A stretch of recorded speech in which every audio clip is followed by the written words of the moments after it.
सत श्री अकाल, सलाम वालेकुम। हम सब बोल सकते हैं, हमारे ऊपर कोई पाबंदी नहीं है, क्योंकि हम मानव हैं, इंसान हैं हम, और हम इंसानियत स्थापित करने के लिए चल पड़े हैं।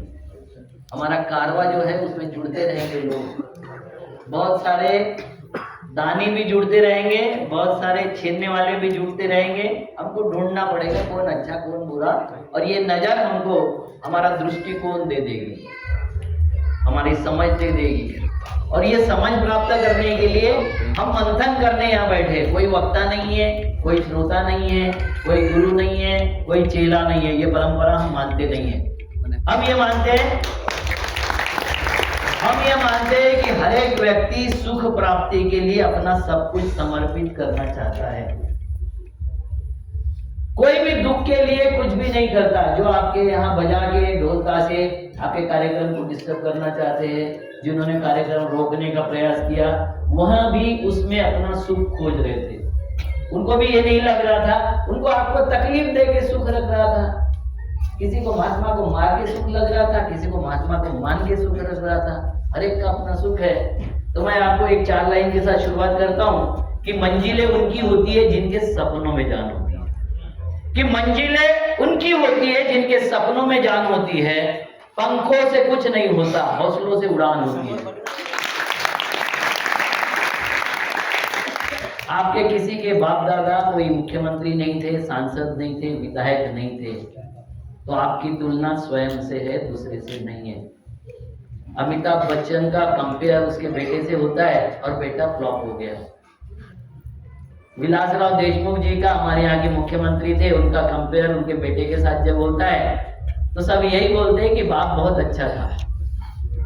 आपका तो कंपेयर स्वयं के साथ है।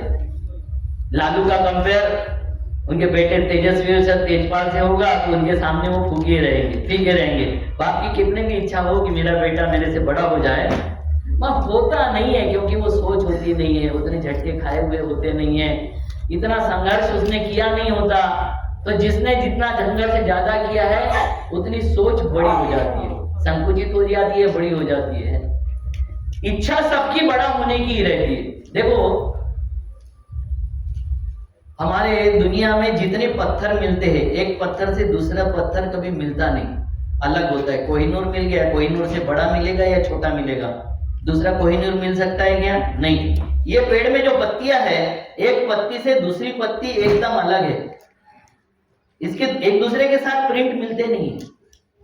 एक जानवर के पंजे, एक शेर के पंजे दूसरे शेर के पंजे से मिलते नहीं है। दुनिया में हजारों करोड़ लोग होके पैदा होके मर गए, अभी 800 करोड़ इस धरातल पर है, सफर कर रहे हैं, और लाखों करोड़ होंगे। किसी के भी हाथ की रेखा, पांव की रेखा, मस्तक की रेखा और आंखों की रेस एक दूसरे के साथ में नहीं मिलेगी। ये कुदरत है। कुदरत ही आपको बताना चाहती है कि आप यूनिक हो, विशेष हो। और हर व्यक्ति ये चाहता है कि मेरी विशेषता को सारा समाज मान ले, पूरा देश मान ले, पूरा ब्रह्मांड मेरी विशेषता को मान ले, क्योंकि मैं विशेष प्रयोजन से इस धरातल पर आया हूं। ये जो है, हम जिनकी आज जयंती और पुण्यतिथि दोनों एक साथ मना रहे हैं, ये अमर कार्य करके गए। इसके बारे में किसी को कोई शक है? नहीं। तो अमर कार्य करने वाला सफर करता है, मरता नहीं और जिंदा भी होता है। वो ना पैदा होता है ना मरता है। जितना समय उनको सफर करना था, हमारे साथ में अच्छे विचारों को देना था, हमारे साथ में जीना था, उतना जी गए, उतना हमको दे गए। वो दूसरी दुनिया में सफर कर रहे होंगे, हमें नहीं पता, क्योंकि ऐसे लोग रुकते नहीं है। राजीव जी का काम कभी रुक नहीं सकता, रुकेगा नहीं, और हम रुकने देंगे नहीं। तो ऐसे अमर आदमी के हम विचारों के वारिस है। किस बात के वारिस है? डीएनए के वारिस नहीं है। डीएनए के लोग प्रॉपर्टी के लिए लड़ाई करते हैं, किताबों के लिए लड़ाई करते हैं, उनके फोटो के लिए, उनके दस्तखत के लिए लड़ाई करते हैं। हम लड़ाई करेंगे तो विचारों की लड़ाई करेंगे। और अटल बिहारी वाजपेयी जी ने बोल के गया था, पंडित अटल बिहारी वाजपेयी की विचारों की लड़ाई विचारों के साथ में ही होनी चाहिए। हथियारों के साथ में विचारों की लड़ाई नहीं हो सकती।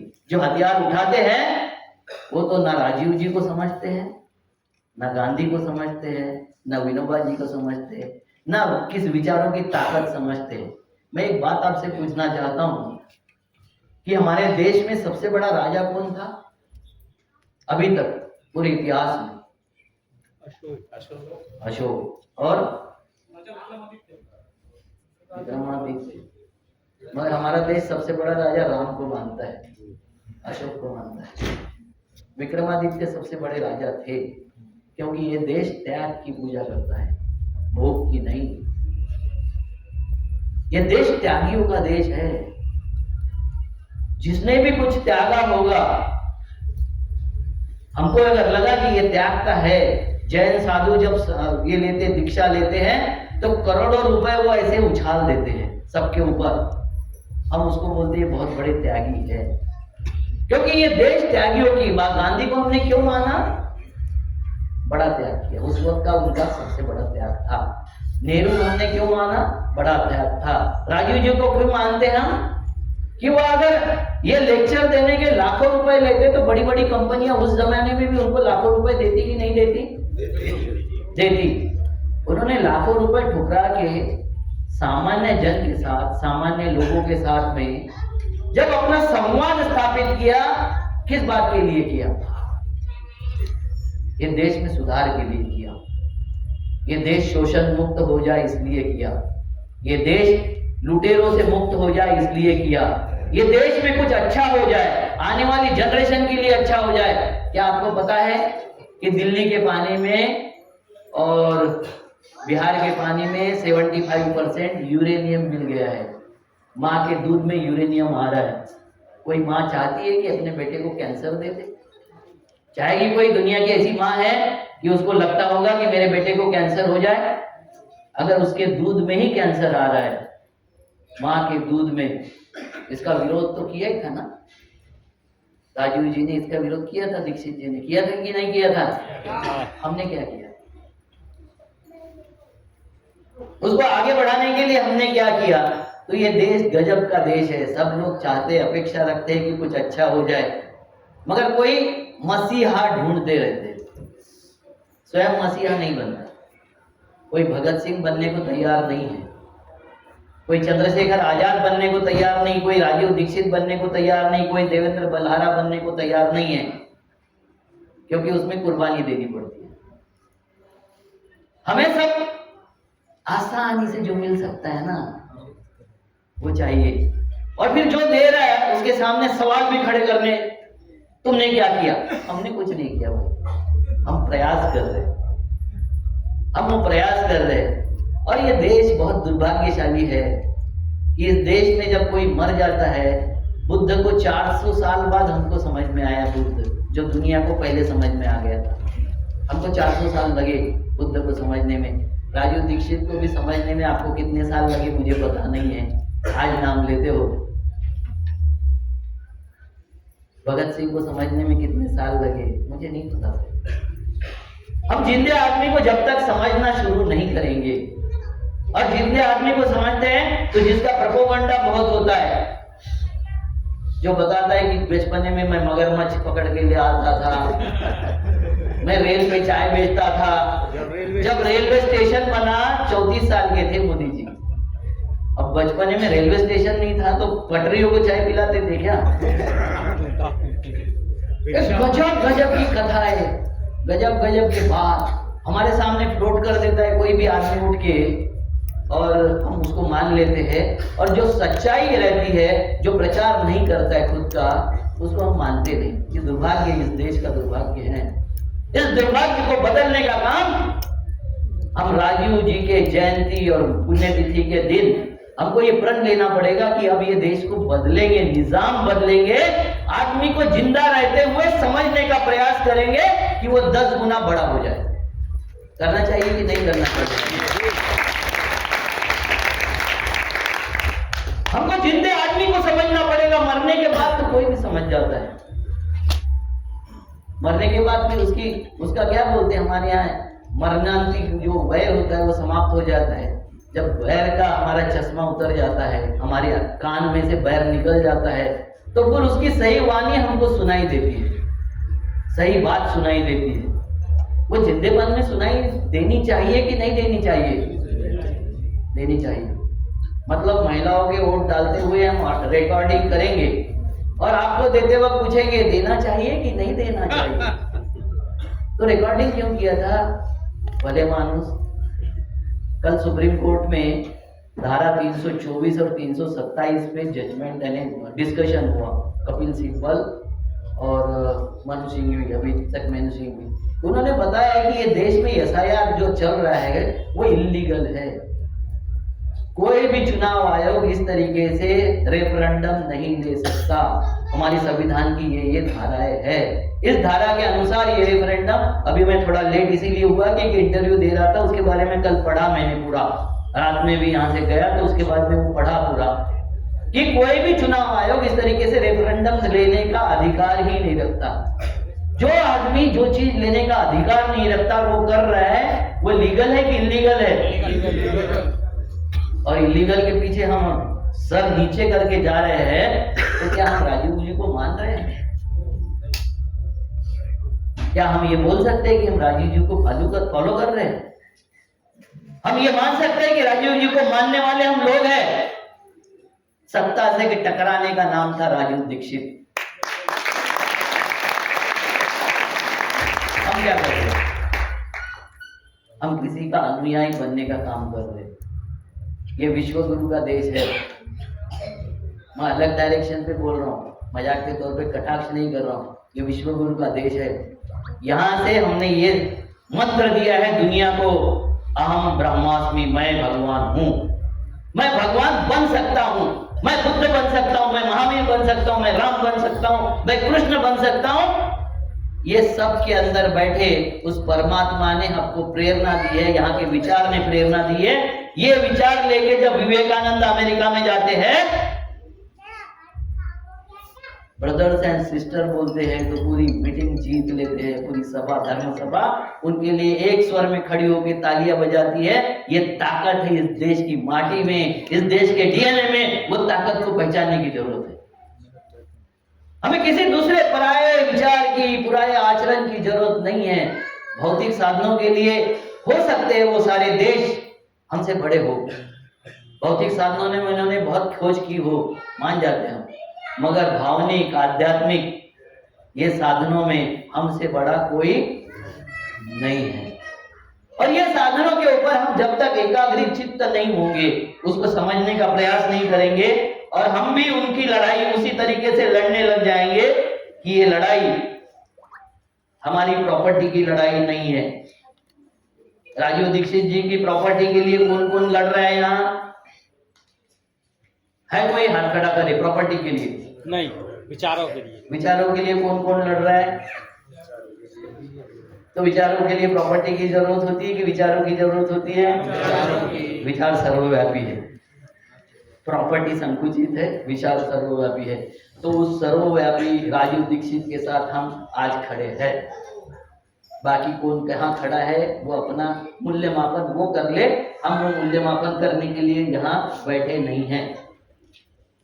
अभी किसी ने बोला कि वो किसी को दे दिया, मनसे को दे दिया, तनसे को दे दिया। मनसे नेता नहीं है हमारे यहाँ, वो हमारे यहाँ राज ठाकरे नेता नहीं है। कभी सीएम पीएम कुछ नहीं बने, उनका बेटा खड़ा हो गया तो जमानत जब्त हो गई।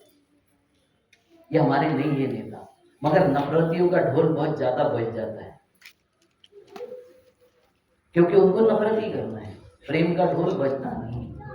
प्रेम की आवाज बहुत दूर तक नहीं जाती, दो दिलों तक जाती है। प्रेम की आवाज कहाँ तक जाती है?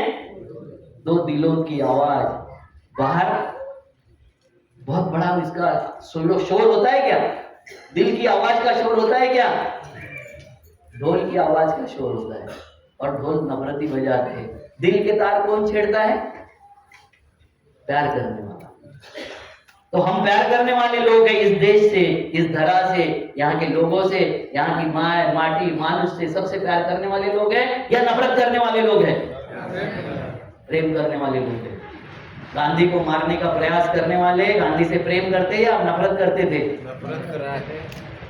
नफरत इस लेवल तक पहुंच गई कि उस आदमी को समाप्त करने का उन्होंने संकल्प ले लिया और गांधी पर कम से कम 6 या 7 बार अटैक हुए। वो अलग सब्जेक्ट है, उस पर कभी जब बोलूंगा कि गांधी की हत्या क्यों हुई। मैंने कम से कम 10-15 हजार किताबें बांटा है, गांधी हत्या या वध इसके ऊपर बांटा है। क्योंकि गांधी जब बोलते थे तो बोला था राजनीतिक आजादी आपको दिला दिया है, मगर सांस्कृतिक आजादी, सामाजिक आजादी, धार्मिक आजादी, साहित्यिक आजादी दिलाने के लिए मैं अपनी पूरी जिंदगी लगा दूंगा। वो है गांधी। नौखाली में जब बैठे तो यहाँ के वाइसराय ने बोला वो वन मैन आर्मी है, वहां बैठ गया तो शांत करके ही मानेगा। उसके उपोषण में ये ताकत थी कि मुसलमान हो या हिंदू सबने शस्त्र नीचे डाल दिया। ये AK-47 में घूमने वाले नफरती बयान देने वाले गांधी को क्या समझेंगे यार? गांधी को तो हम समझेंगे। क्यों? क्योंकि हम राजीव दीक्षित को मानते हैं और राजीव दीक्षित ने भी अपना शरीर उसी आश्रम में रखा जहां गांधी जी बैठा करते थे। हमारा कितना कनेक्टिविटी है गांधी के साथ, ये समझ लो। गांधी से नफरत राजीव दीक्षित सिखा सकते हैं कभी? किसके शरण में गए थे राजीव दीक्षित जी? गांधी। और उनको वहां समाधि नहीं दिया, बाहर समाधि करना पड़ा। ये किन्होंने किया? जो गांधी के और उनके नफरती थे उन्होंने किया। क्या हम नफरतियों के साथ में खड़े हो जाए? नहीं। यहां तक मुझे लगता है कि बात ये हमको समझ में आ गई। वाह। अब हम क्या करना चाहते हैं? राजनीति, किसी भी राजनीति को सीख कर हम गांव में मूवमेंट चलाना चाहते हैं। यही है ना हमारी समस्या? क्या है? गांव में काम कैसे करें? यही सबसे बड़ा सवाल है ना हमारे पास में। लोगों से कैसे कनेक्ट हो? मैंने कल आपको उदाहरण बताया था कि एक केला उठाने के लिए 3 लोग लगते हैं, एक बूढ़े को रास्ता क्रॉस कराने के लिए 4 लोग लगते हैं। ये समस्या है हमारी। ऐसे समाज सेवक हैं हम? ऐसे समाज को बदलेंगे हम? नहीं। मैं आपको बताया कल ही कि मेरे बाप मुझे पैसे देता था जेल में जाने के लिए, भाषण देने के लिए, विरोध करने के लिए। उस विरोध के दरमियान मैं मेरे 50-60 साथियों के साथ में भोपाल जेल में कैद हो गया था 3 दिन के लिए। हमने बेल नहीं लिया, पैरोल नहीं दिया, तो उन्होंने कस्टडी में रखा हमको। जब कैद हुआ तो 550 से 600 किसान मेरे साथ में थे। उन्होंने 550 की लिस्ट मेरे पास थमा दिए और शाम होते होते वो बोले कि आप चले जाओ। हमने बोला हाँ ठीक है। मेरे 550 साथी गिनाओ। अब उसमें से तो 50-60 छोड़ के बाकी सब निकल लिए थे, क्योंकि स्टूडियो में रखा था। उन्होंने कोर्डर करके रखा था, कोई बाथरूम के बहाने, कोई किसी बहाने, कोई किसी बहाने बाहर चला गया। मैं DCP को बोला मुझे 550 साथी चाहिए, नहीं तो तुमने उसका अपहरण किया या हत्या की है, मैं दावा करूंगा।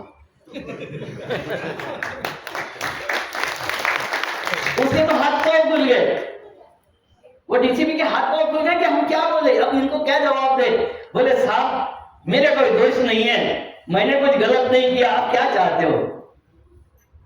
मध्य प्रदेश ऐसा राज्य है कि जहां आप अगर जेल में चले गए, आपको अगर अरेस्ट हो गया, तो घर जाने के लिए रेलवे का मुफ्त टिकट वो ये लिख के देते हैं कि ये जेल में था, इसके पास पैसे नहीं है, तो इसको इस स्टेशन तक जाने की अनुमति है। चाहे आप बस में चले जाओ, चाहे रेल में चले जाओ, अगर मध्य प्रदेश के कैदी हो तो आपको वो मिलता है। जैसे ही वो अरेस्ट करते, खाने पीने की सारी व्यवस्था आपकी कर देते। अच्छा है, मध्य प्रदेश शासन का जो कानून है बहुत अच्छा है, हमारे जैसे के लिए अच्छा है। क्योंकि वो मैं जनता दल का राष्ट्रीय यूथ अध्यक्ष था उस वक्त।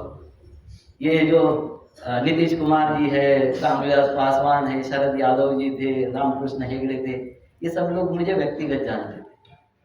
क्योंकि आपको पहले ही बताया था मैं पागल खानदान का वारिस हूं, तो ये जानते थे। तो उस दरमियान क्या हुआ कि मैंने बोला कि ठीक है, हम 50 लोग हम जाना नहीं चाहते, 2-3 दिन रहना चाहते, मेहमान बन के। सब आप जैसा बोलोगे। एक जगह ले गए, वो एक स्कूल जैसा था, वहां गेस्ट हाउस वाले 2-4-10 कमरे भी थे, वहां ले गए।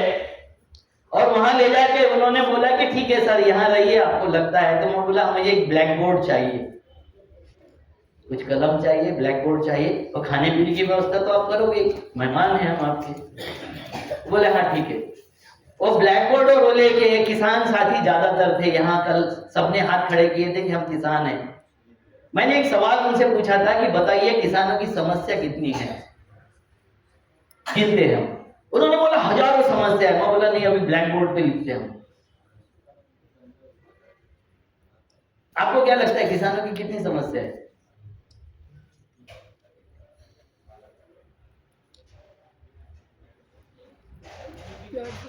सर, गरीबी ये समस्या नहीं है। हमें अमेरी गरीबी पर भी बात करेंगे, गरीबी ये समस्या नहीं है। समस्या है एक तो भाव का लेना, अरे जो रुपया ना उस रुपया को सही ना देना। समझ की आप क्या बोल रहे हैं? एक तो मतलब भाव का सही ना मिलना, भाव सही नहीं मिलता, इसका क्या मतलब दाम, एमएसपी की समस्या। नहीं, वो नहीं करके दी जो रुपया ना, वो रुपया ही उनको फ्रॉड देना। हाँ, रुपए की समस्या है, रुपए का वैल्यूएशन सही नहीं होता, ये समस्या है। मैंने जब ब्लैक बोर्ड पे लिखना शुरू कर दिया तो सबने ऐसे एक एक उठ के खड़े हो गया, एक एक बात करने लग गया, क्योंकि सब आंदोलक थे। तो उन्होंने लिखना शुरू कर दिया। कुल 42 समस्याएं हम लिख सके। 50-60 लोग थे, 42 समस्याएं हमने लिख मारा। बैंक की, पुलिस की, फलानी टिकानी, ये सारी समस्याएं हमने 42 समस्याएं लिखी।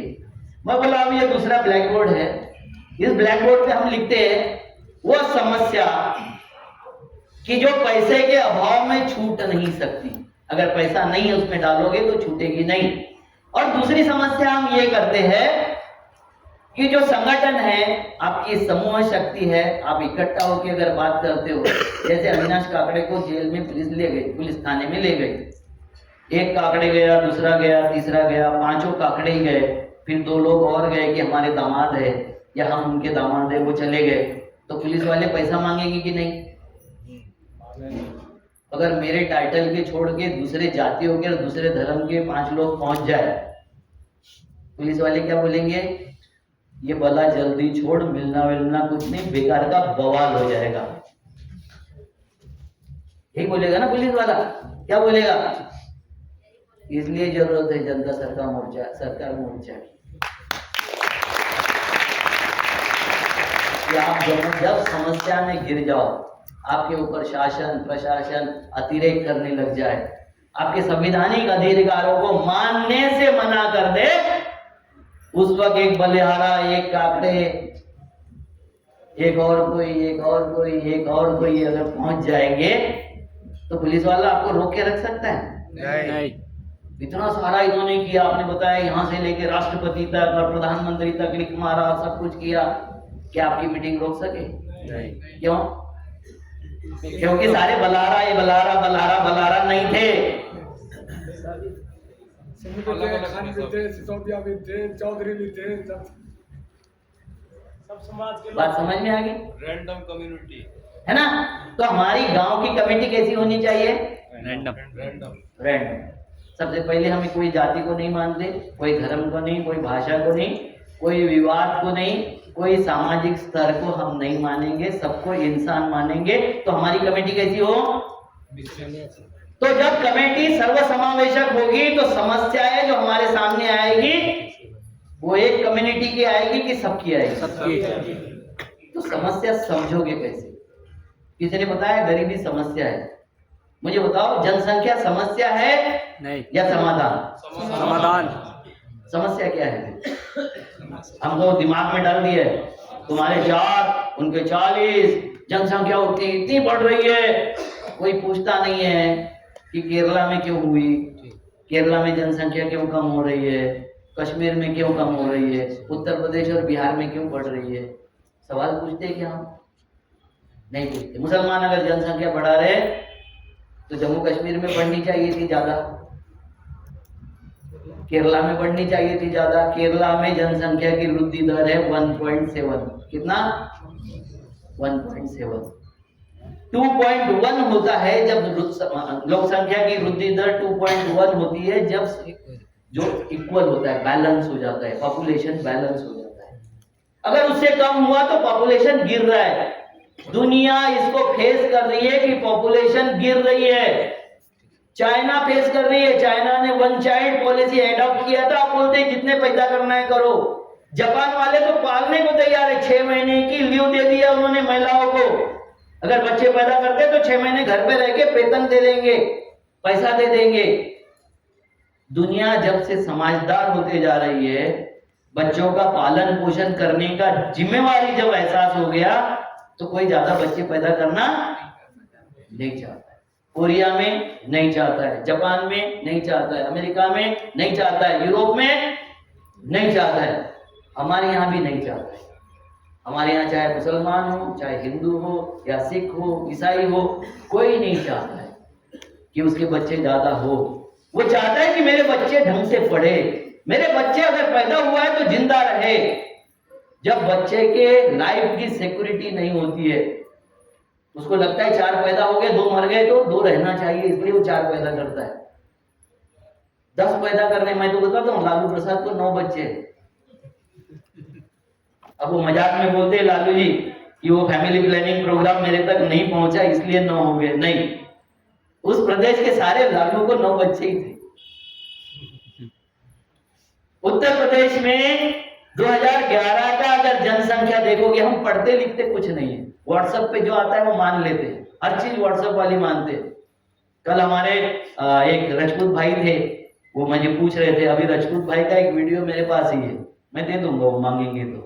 वो जिस तरीके से बोल रहा है, कुछ रजपूत बोल रहा है कि इन्होंने ग्रंथों में जिस तरीके से ठाकुरों को अपमानित किया, ब्राह्मण की इल्लीगल औलादे बोला, वो अगर सुन लोगे तो कोई भी उस धर्म के साथ में, उनके साथ में खुद को आइडेंटिफाई करना नहीं चाहोगे, क्योंकि उसमें तुम्हारे माँ को गाली है, तुम्हारे कुनबे को गाली है, तुम्हारे पूरे परिवार को गाली है, तुम्हारे वंश को गाली है, और वो उस धर्म में है जिस धर्म से हम खुद को बड़ा को अन्य साबित करने का प्रयास करते हैं। तो ये जो कथा है, कथा पुराण है, ये इसके पास ही रहना चाहिए। वो वहां कथा पुराणों में अच्छी लगती है, वास्तविकता में हम सब कौन है? इंसान है। और एक इंसान को अगर सुख चाहिए, समाधान चाहिए, तृप्ति चाहिए, आनंद चाहिए, तो दूसरा भी क्या चाहता है? सभी को ही चीज चाहिए, दूसरी चीज के लिए कोई प्रयास करता है? ऐसा कोई आदमी एक हाथ खड़ा कर दे जो चाहता है कि मुझे जिंदगी भर दुख ही चाहिए? कोई नहीं किया। अच्छा, 1 घंटे के लिए मुझे दुख चाहिए, दुख तो मांगेगा ही कोई। हाँ, अगर दुख चाहिए, ये आपने कभी जाके भगवान से मांगा कि मुझे दुख दे दे यार, दुख दे दे, दुख दे दे, जैसा वो बोलता है ड्रग दे दे, ड्रग दे दे, वैसा किसने दुख मांगा है भगवान से? आपने मांगा है? आपको प्रणाम, बारंबार प्रणाम, आप दुखी प्राणी हो। कोई भी सुखी प्राणी दुख मांगने नहीं जाता, ना दुख उसको सहन होता है, ना उसका दिमाग उसको परमिट करता है, ना उसका परिवार परमिट करता है, ना वो खुद परमिट करता है। आप दिखाने के लिए कि मैं अभी पहले ही बताया था कि हर एक आदमी यूनिक है, मैं उसको यूनिकता मानता हूं, और उस यूनिकता में कोई कि मैं भी हूं यहां, मुझे कोई नहीं पूछ रहा, उसको दिखाने के लिए कोई हाथ खड़ा करता होगा तो आपको बारंबार प्रणाम, मुझे कोई आपत्ति नहीं। मगर कोई भी आदमी दुख नहीं चाहता, एक भी आदमी, है ना? मैं मान लिया आप यूनिक हो, मैं मान लिया आप विशेष हो। वो ऐसे ही विशेष हो आप कि हम 4 लोग चर्चा कर रहे हैं कहीं बैठ के, मेरे परिवार का एक बच्चा आता है और मुझे आवाज देता है बाबा बाबा, मेरा ध्यान नहीं है क्योंकि 4 लोगों के साथ में मैं चर्चा कर रहा हूँ। ध्यान खींचने के लिए करना है। यही समस्या है, सबके लिए होता ही है। तो वो आता है, वो क्या करता है? पहले आवाज देता है, बाद में क्या करता है? चिल्लाता है, बाद में क्या करता है? वो अपने को तोड़फोड़ करने लग जाता है, आसपास जो चीज है उसको तोड़ता है। वो भी तब भी नहीं सुना तो वो खुद को डैमेज करने का प्रयास करता है, खुद का सर फोड़ लेता है। वो बताना यही चाहता है कि मैं भी हूं, मेरी तरफ देख, तुझे सबके लिए बोल रहा, वो मेरे लिए है, ये मान मत। मगर ये सर्वमान्य नहीं है, सर्वमान्य ऐसी चीज होती नहीं, ठीक है? तो ये बात को हमको समझना पड़ेगा कि हम राजा उसको मानते हैं सबसे बड़ा राम को, क्योंकि राम ने त्याग किया, ये हमारे दिमाग में बैठा दिया है कि राम ने त्याग किया था, वनवास किया था। कैसे वनवास किया था? सर एक बात, रावण को मतलब गलत दिखाया गया है, रावण जैसा चरित्र आज ही टाइम में भी नहीं किसी का भी। रावण ने दूसरे की स्त्री ले गए और एक बिना उसकी परमिशन के उंगली तक नहीं लगाई उसने। ठीक है, इसके बारे में हम जब चर्चा करेंगे राम के, क्योंकि राम का बहुत विरोधी रहा हूँ, अब राम को विरोध नहीं करता हूँ। उनको श्राप था सर जी। ठीक है, उसके बारे में बहुत सारी कथाएं हैं। देखो, राम मेरे बाप को, मेरे माँ को अच्छा इसलिए लगता है कि उसमें एक दूसरे के लिए त्याग दिखाया गया है। राजा कैसे आदर्श होना चाहिए, तो एक व्यक्ति ने भी उसके परिवार पे, उसके चरित्र पर अगर लांछन लगाया तो परिवार के सारे सुख त्याग सकता है। उसी वक्त मेरा दूसरा भी एक सवाल रहता है हर वक्त कि राम के और सीता के 36 गुण मिलते थे ना, उसको पति सुख मिला, पत्नी सुख मिला, बच्चे का सुख मिला, राज्य का सुख मिला। तो वो पंडित ने जिसने 36 गुण मिलाया तो उसको ढूंढना चाहिए कि नहीं? सही बात है, ढूंढना चाहिए, बिल्कुल ढूंढना चाहिए। अब ये बोला तो कोई बोलता है मैं ब्राह्मण विरोधी, नहीं, मैं किसी का विरोधी नहीं। मैं इंसानियत को चाहता हूँ, इंसानियत से प्यार करता हूँ। मैं किसी जाति धर्म का विरोधी नहीं हूँ। मुझे मेरी जो शिक्षा है, मेरे परिवार ने जो मुझे शिक्षा दी, मेरे परिवार में आप देखोगे कि सबकी एंट्री किचन तक है। मेरी दादी मुझे समझाती थी कि बेटा हमारे यहाँ भेदभाव नहीं होता था रे। 200-250 मजदूर होते थे हमारे खेत में काम करने के लिए, और सबका दोपहर का खाना घर में होता था। घर से जाता था टिफिन, तो वही लड़की महिलाएं आती थी, घर में खाना पकाना बनाती थी और जाके सब लोग खाते थे। हर एक आदमी अपने रिस्पेक्ट से बैठता था और खाना खाता था। ये हमारे परिवार का रिवाज था। हमारे यहाँ से संदल भी उठता था, पंजाबी उठता था, मलिदा भी बनता था, राम जन्म भी होता था, कृष्ण जन्म भी होता था, और ये इस देश की संस्कृति थी और है। जिनको ये संस्कृति मान्य नहीं थी, ऐसे लोगों ने नफरत फैलाकर, आपने देखा होगा नासिक में कि ये जब ये होता है, क्या बोलते हैं, उर्स उठता है किसी बाबा का, तो नासिक के मंदिर में जाके वो धौल देता है, मतलब बुजुर्ग को सलाम करता है, क्योंकि वो बुजुर्ग का ही है। उर्स जो उठता है वो बुजुर्ग का है। वो चाहता है कि एक बुजुर्ग है वहां, मंदिर होगा तो क्या है, बुजुर्ग ही है वहां बैठा हुआ। और ये तो बात अभी क्लियर कर दिया है भागवत जी ने कि सारे भगवान ब्राह्मण नहीं है, एक भी भगवान ब्राह्मण नहीं है। तो SC ST OBC यही सब लोग हैं जो भगवान बना के बैठाए गए हैं। उसके बारे में जब चर्चा करेंगे, राजनीतिक चर्चा होगी, तो मैं ये बताऊंगा सब क्या करना चाहिए हमको। अभी ये चर्चा है कि गांव में हम कैसे काम करें, तो हम किसी का विरोध ना करें, हम समस्याओं पर फोकस रहे। समस्या कैसी होगी, तो समस्या हमारी भौतिक समस्याएं होगी और भावनिक समस्याएं होगी। भौतिक समस्या हमारी क्या है बताइए? रोटी, कपड़ा, मकान। मकान है तो स्वास्थ्य और शिक्षा उसमें अंतर्भूत है। दूरभ्रमण, दूर श्रवण और दूरदर्शन, ये 6 ही भौतिक जरूरतें हैं, 7वीं नहीं। कितनी है भौतिक जरूरतें? 6, 7वीं नहीं है। और ये 6 जरूरतें ऐसी हैं कि एक बार आपको खाना खिला दिया, भरपेट आपने भोजन कर लिया, आपको स्वादिष्ट लगा, अब 10 मिनट बाद आपको बोला जाए दूसरे बार खाना बहुत उससे अच्छा बना है, खाओगे? नहीं। उसके 10 मिनट बाद बोला ये तो 5 स्टार से आया हुआ है, खाना ही पड़ेगा, खाओगे? नहीं। खाओगे तो क्या होगा? पेट में दर्द होगा, बदहजमी हो जाएगी। तो अनाज की जरूरत लिमिटेड है, और जितनी जरूरत है उससे कई गुना ज्यादा नेचर ने हमको दे के रखी है। कोई उस पर कब्जा बना के रखता है तो उसका शॉर्टेज होता है। बच्चा पैदा होने के पहले मां के पास दूध आ जाता है, ये नेचर है, कुदरत है। हिरन पैदा होने के पहले वहां उसके खाने की सुविधा उपलब्ध है। शेर पैदा होने के पहले उसको मारने की, खाने की सुविधा पहले से उसको आवश्यकता से अधिक उपलब्ध है। हमारे घर में हम खाना खाते हैं, जब हम खाना खाते हैं तो घर में कितनी सब्जी होती है माते जी, बहन जी, कितनी सब्जियां होती है रेगुलर रोज? एक दाल, एक सब्जी, ठीक है। मगर अब बहन जी के ही घर में अगर उनके बेटे का या भाई का जन्मदिन है, अब कितनी सब्जियां होती हैं? 4-5। सब्जियां किस लिए थी? सब्जी किस लिए बनाते हम? दो एक दाल किस लिए बनाते हैं? पोषण के लिए, शरीर को एनर्जी मिले इसलिए। और ये 5 सब्जियां किस लिए बनाया हमने? दूसरे को दिखाने के लिए। यस। तो हमने क्या कर लिया? एक 15,000 का जूता खरीद लिया, 2,000 का टाई खरीद लिया, जूता गले में डाल लिया, टाई को पैर में फैलाने का प्रयास कर रहे हो। इस प्रयास में हमको दुख होता है।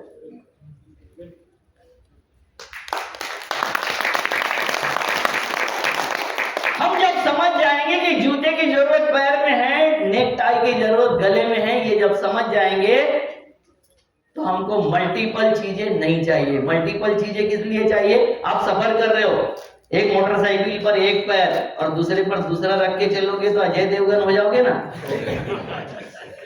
चल सकते हैं? नहीं।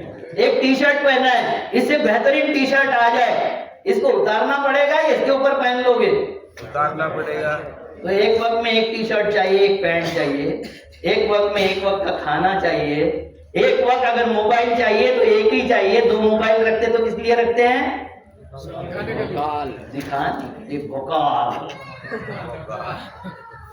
ये भौकाल हमारी मानसिक जरूरत है, ये दिखाना हमारी मानसिक जरूरत है। समझ गए? बीवी जब चाहती है कि उसका हस्बैंड उसके प्रति समर्पित रहे, उससे प्यार करे, वो क्या करता है? उसको साड़ियां खरीद देता है, उसको क्या करता है? गहने खरीदने का प्रयास करता है, गहने देके उसको समाधान करने का, उसको शानदार घर का सपना दिखाता है, बच्चों का भविष्य में कैसे इंजीनियर पढ़ा रहा हूं, डॉक्टर पढ़ा रहा हूं, ये सपना दिखाने का प्रयास करता है। वो कहती तो नहीं है, मगर उसका कहना है तू मेरे साथ ईमानदार रह। ये भौकाल तुम्हारा पैसा, तुम्हारी डिग्री, तुम्हारी पद, तुम्हारी प्रतिष्ठा तुम्हारे बीवी को भयभीत नहीं कर सकते। उसके लिए वह घर की दाल तुम कितने पढ़े हो, कितना पैसा है, कितना कमाते हो, समाज में कितनी मान्यता है, बीवी से डरेगी क्या? बेटा डरेगा क्या?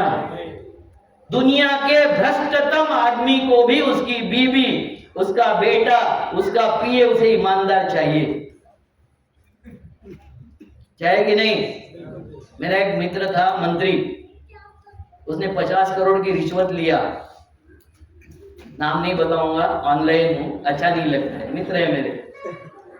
रिश्वत लिया इलेक्शन के लिए, उनको काम था, लिया उन्होंने, उसमें से 3 गड्डियां उनके पीए ने निकाल लिया।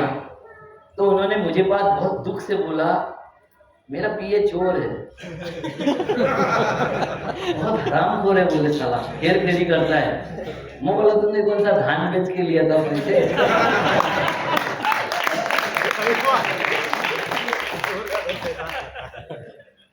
इससे समझ में क्या आता है?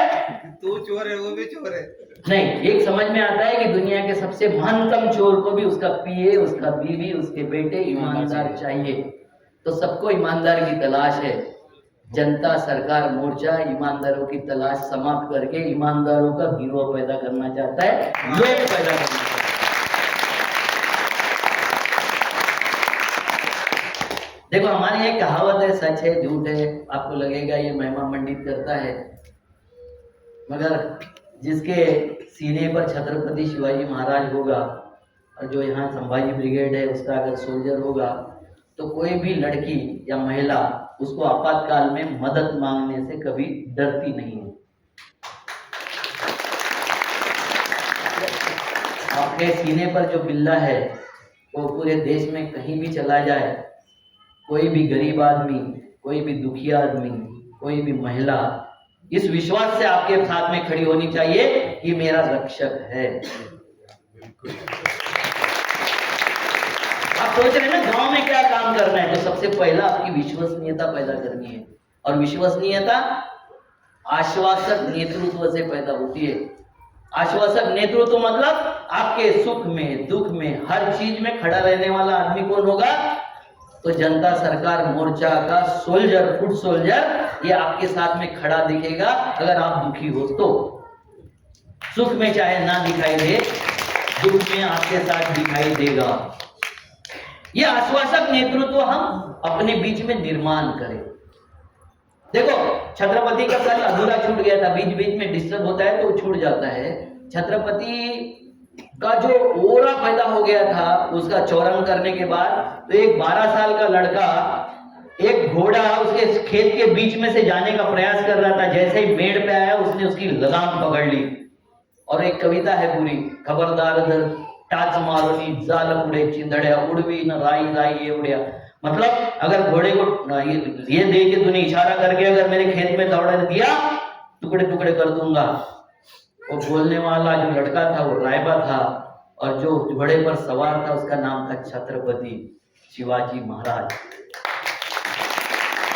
तो अगर निजाम अच्छा हो गया, आपका नेतृत्व अच्छा हो गया, आप में अगर वो जिद भर दी गई है, तो आप किसी की भी लगाम थाम सकते हो। ऊपर कौन बैठा है उससे लेना देना नहीं है। वो अगर इल्लीगल काम कर रहा है तो लगाम थाकने की ताकत हम में कब आती है? जब हमारा नेतृत्व उस तरीके का हमको बल देता है। ऐसा नेतृत्व पैदा होना चाहिए कि नहीं होना चाहिए? तो उसके लिए क्या करना पड़ेगा? व्यवस्था को समझना पड़ेगा, उनके दुख को समझना पड़ेगा। जैसे मैंने बताया था कि किसानों का वो मैंने पूरा लिख लिया, पता चला कि 5 समस्या ऐसी है मात्र जो पैसे से अभाव में छूट नहीं सकती, उसके लिए पैसे जरूरी है। 35 समस्या ऐसी थी जो संगठन के माध्यम से छूट सकती है।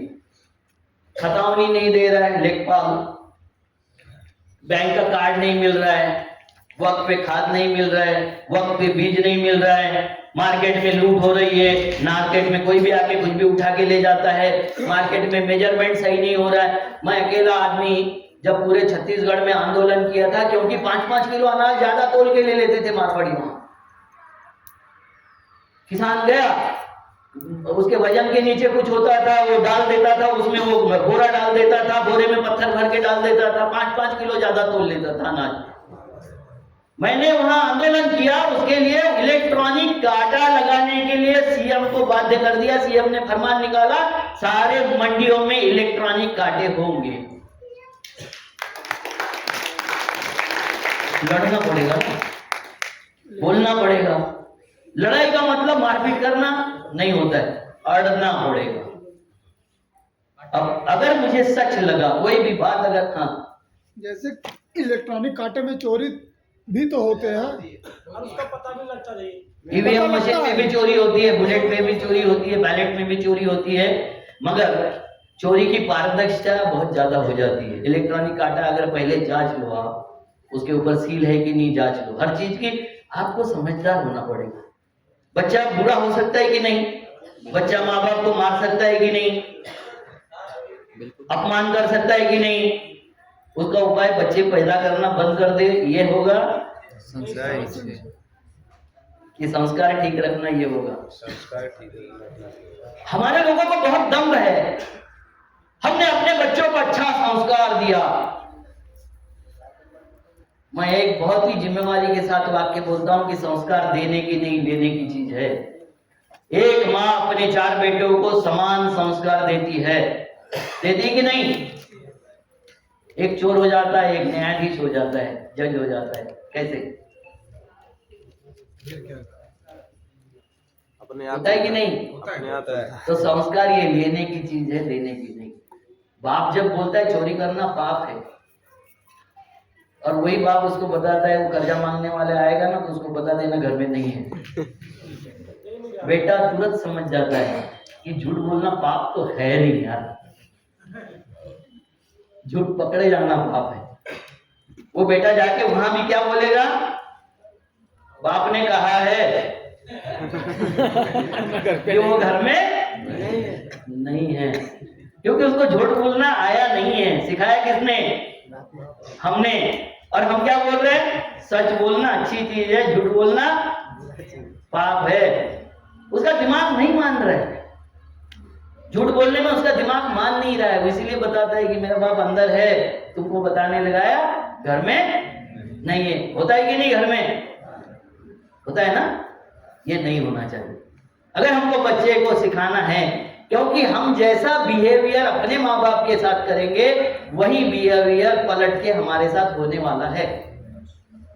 जो आपको सिखाते गौ हमारी माता है, गौ हमारे लिए बहुत पवित्र है, हमारी संस्कृति के लिए बहुत पवित्र है, जरूरी है।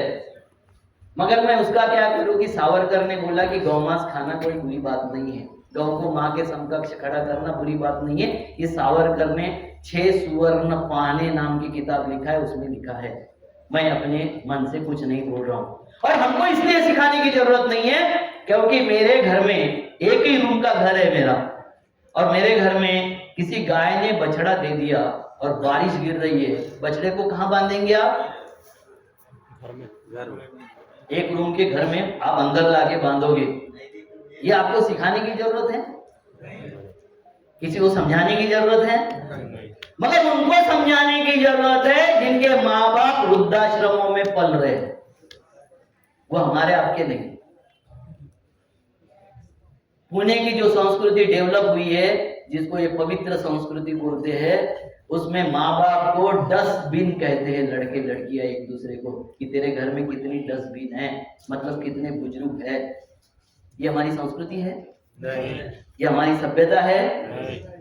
जो सभ्यता नहीं है वो लोग आपको सिखा रहे हैं, जिनके पास सभ्यता और संस्कृति कुछ नहीं बची, वो आपको सिखा रहे गौ को माता बोल।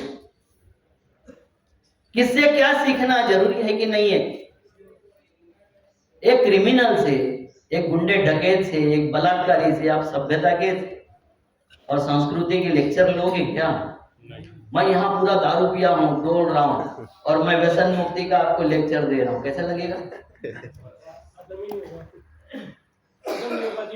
बकवास लाए। मगर यही चल रहा है, जनता बैठी है धरती पर, नभ में पंच खड़ा है, जो है कितना दूर जमी से वहीं उतना बड़ा है। कुपत कुपत रथ जो दौड़ाता, पथ निर्देशक वही है, लाज लजाती जिसकी कृति से, धर्मोपदेशक वही है, और राजनेता भी वही है। ये कैसे हो गया?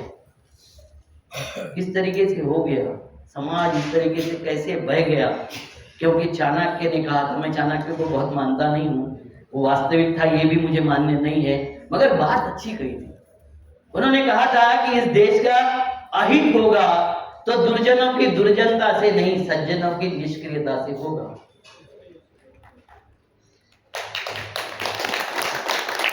और राजीव दीक्षित के भक्त सज्जन लोग दूसरा राजीव दीक्षित मरने की राह देख रहे हैं, निष्क्रिय होके बैठे हुए हैं, ये देश का अहित हो रहा है। क्या करना चाहते हो देश के साथ?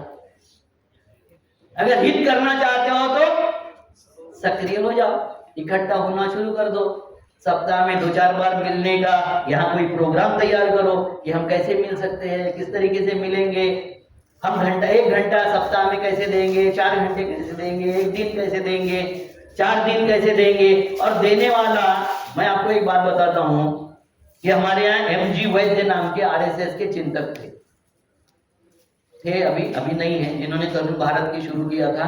जब भी RSS किसी इसमें फंस जाता था तो वह आके स्टेटमेंट देते थे। उनके 2 बेटे, दोनों यूरोप में पढ़े हुए, एक बेटा जर्मन में, उनका आज से 10 साल पहले की बात बताता हूं कि 50 करोड़ रुपए कमाता था वो साल की। एक बेटा 5,000 रुपए महीने से RSS में काम करता है, अभी भी करता है।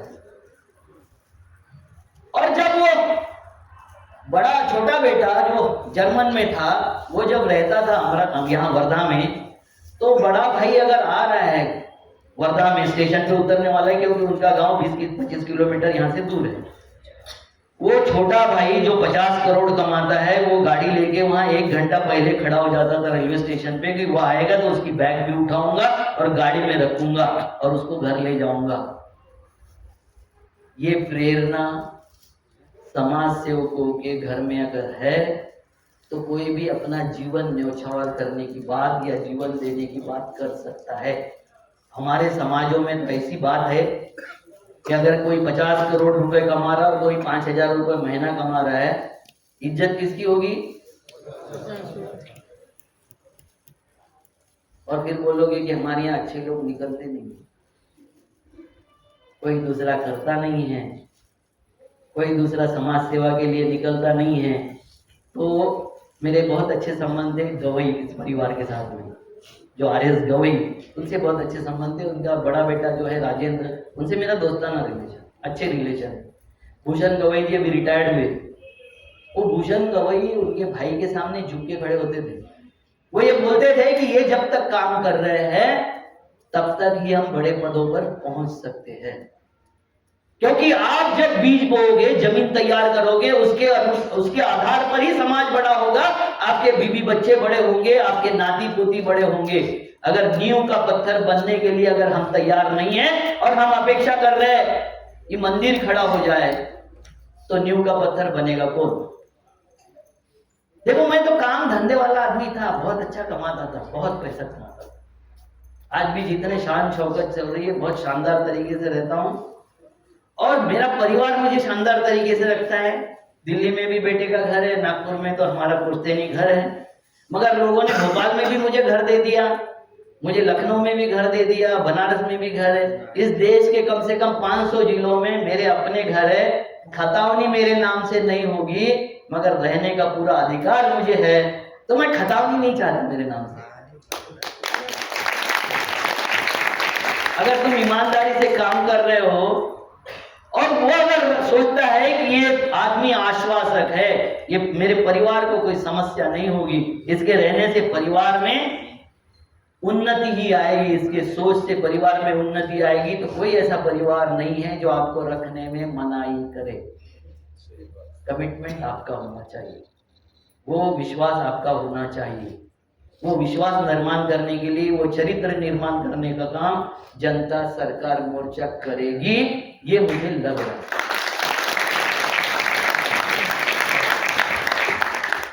हमारे पुरखों ने, हमारे लोगों ने हमको कुछ अधिकार दिए हैं। 73 घटना दुरुस्ती 73 और 74 एक ग्राम को अधिकार देती है। कितने लोगों ने पढ़ा है 73, 74 अमेंडमेंट? एक, हम गांव में जाना चाहते हैं, गांव के काम करना चाहते हैं, हमको किसी को पता नहीं। लो 3, कितने 4, 5, कितनी संख्या हुई? कितने में? 500 में 5, कितना परसेंटेज हुआ? 1%। तो ये तो ऐसा ही हुआ ना कि जैसे लोग बोलते हैं, मैंने एक मेरे दोस्त ने बोला, अविनाश तू ये समझता नहीं है क्या? बोला क्या? तो बोले मुसलमान 2-2 बीबियां 4-4 बीबियां करते। तो मैं बोला कितने मुसलमानों को जानता है? तो उसने नाम गिनाया 10। मैं बोला उसमें किसको दूसरी बीबी है? चौथी छोड़ दे, दूसरी किसको है? बोला एक को भी नहीं है। तो साला बकवास क्यों कर रहा है? और मैं बोला उससे ज्यादा मैं गिना देता हूं, हिंदुओं में है। अब क्या बोलेगा? पढ़े दूसरा, हम तो व्हाट्सएप ज्ञान पर अपना पेलते रहेंगे, व्हाट्सएप ज्ञान पर हम विरोध करते रहेंगे, व्हाट्सएप ज्ञान पर हमारा ज्ञान बताते रहेंगे। अब इतने सारे एक्टिविस्ट हो, आप समाज को बदलने निकले हो, देश को बदलने निकले, इनको 73, 74 अमेंडमेंट जाते वक्त हर एक के हाथ में थमा दो। 29 मंत्रालय आप आपके मर्जी से अपने गांव में चला सकते हो। अगर गांव ने रेजुलेशन ले लिया, गांव ने रेजुलेशन ले लिया, सरपंच ने एक रेजुलेशन ला लिया, सरपंच मतलब सरकार और ग्राम सभा मतलब हम लोग शासन, हमने अगर रेजुलेशन ले लिया, एक भी मकान नहीं गिरेगा, सुप्रीम कोर्ट भी मकान गिरा नहीं सकता, एक पेड़ नहीं काट सकता, एक दवाखाना बिना इंस्ट्रूमेंट के रह नहीं सकता, एक स्कूल भी बिना टीचर के, बिना सिलेबस की रह नहीं सकती। अगर गांव इस बारे में रेजुलेशन ले ले तो हर गांव में जाकर ग्राम सभा को मजबूत करने का काम जनता सरकार मोर्चा करना चाहिए कि नहीं? करना चाहिए। कब करेगी? जब तुमको ही पता नहीं। जब 500 में से 5 लोग हाथ खड़े कर रहे हैं और पूछ रहे हैं कि गांव में हमको क्या करना चाहिए, लोगों के साथ में कनेक्ट होंगे, क्या करना चाहिए, जनता मोर्चा सरकार क्या कार्यक्रम लेके जाए, क्या लेके जाओगे? कांग्रेस को गाली, मोदी को गाली, अखिलेश को गाली, चौटालों को गाली, तुम क्या करोगे फिर? वो तो दे ही रहे एक दूसरे की गाली, वो उसके माँ को देता है, वो उसकी माँ को देता है।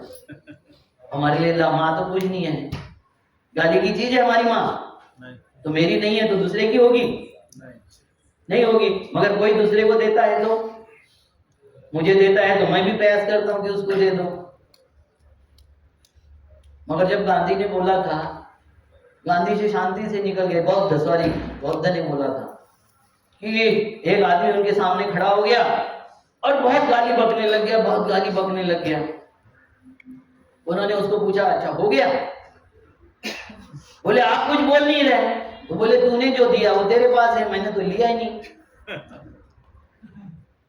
इसमें एक छोटी सी कथा सुनाता हूं।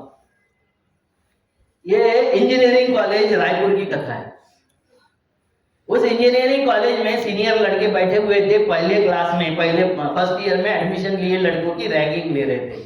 अभी तो इलीगल हो गई रैगिंग, उस वक्त चल रही थी, 10-15 साल पहले की बात बता रहा हूं। रैगिंग ले रहे थे और फिर उन्होंने एक उनमें से लड़का था, वो 2-3 लड़कों को खड़ा करता था और उनको भड़कस गाली देता था, वो पूरी भड़ास निकाल देता था उन 3 लड़कों के सामने। अब वो 3 लड़कों को उसने गाली दे दिया, जितनी देना था पूरी दे दिया। और बाद में उनको पूछा कि आपका क्या कहना है? तो उन्होंने बोला I don't know Hindi sir. अब रैगिंग किसकी हो गई? किसकी हो गई रैगिंग? करने वाले की, देने वालों की। हमको क्या करना है? सुनना ही नहीं है। वो जो कुछ कर रहा है वो करने दो। इतना बज रहा था, पहले डिस्टर्ब हो गए। अगर हमारे 10-5 लोग जाके वहां तोड़-फोड़ करते या उनको धमकाते, फिर ये शिविर होता कि पुलिस स्टेशन होता? Police station. तो गांधी के साथ तो इन्होंने बार-बार किया है, विनोबा जी के साथ बार-बार किया है, बौद्ध के साथ बार-बार किया है, छत्रपति के साथ किया, महावीर के साथ में किया, जैन संप्रदाय के साथ, सबके साथ किया है। क्योंकि विरोध करने वाला विध्वंसक ही करेगा और बनाने वाला विस्फोट करेगा या कंस्ट्रक्शन करेगा? कंस्ट्रक्शन। तो हम कंस्ट्रक्शन करने वाले लोग हैं कि विध्वंस करने वाले?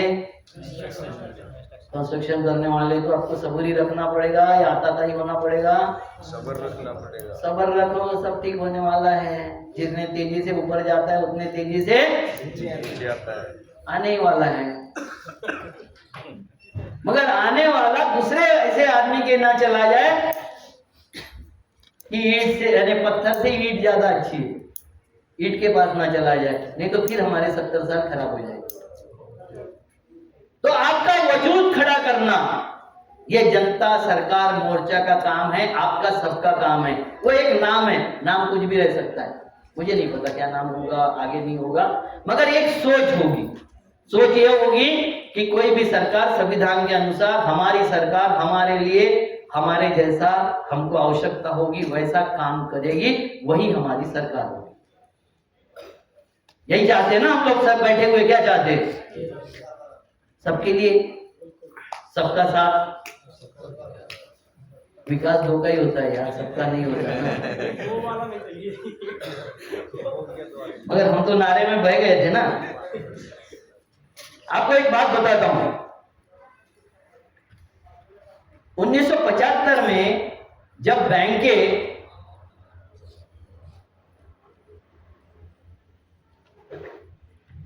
डिपॉजिट मांगती थी तो किसानों के घर घर जाती थी।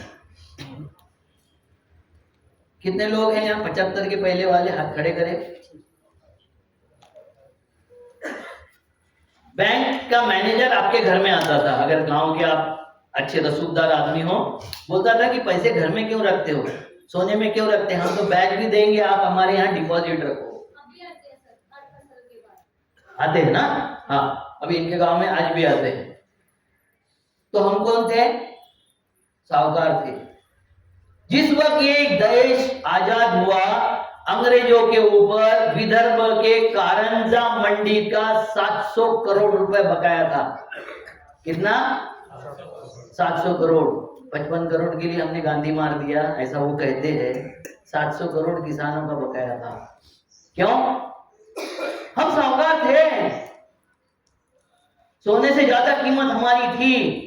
जो बलहारा आपको बताता है नोट की कीमत, वो सही है, कीमत वस्तुओं की होती है, करेंसी की नहीं। सोने की कीमत कभी डाउन होती है? नहीं होती है। चांदी की नहीं होती है। नोट की कैसी हो जाती है?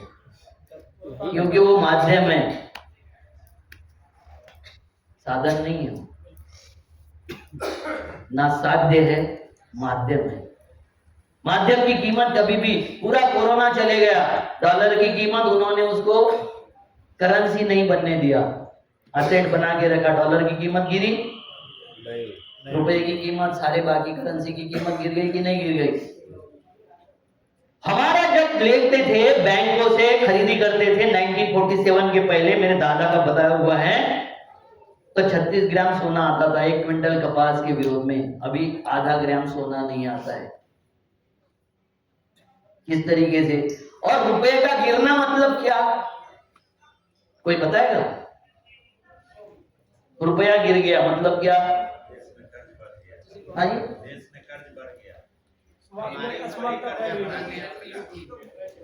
नहीं, रुपए का मतलब होता है, देखो, सोने चांदी लोहा इसकी सबकी कीमत नहीं गिरती, वो वर्ल्ड में पूरी कीमत तय है। हमारी लेबर की कीमत गिरती। मैं जो चीज 100 रुपए में बनाता था, अब वो मेरी रुपए की वैल्यू कम हो गई। अब मेरे हाथ में 50 रुपए, उनके डॉलर से हमारे हाथ में 50 रुपए आएंगे। मतलब जो तुम्हारी श्रम की कीमत 100 रुपए थी, अब वो श्रम की कीमत 50 रुपए रह गई।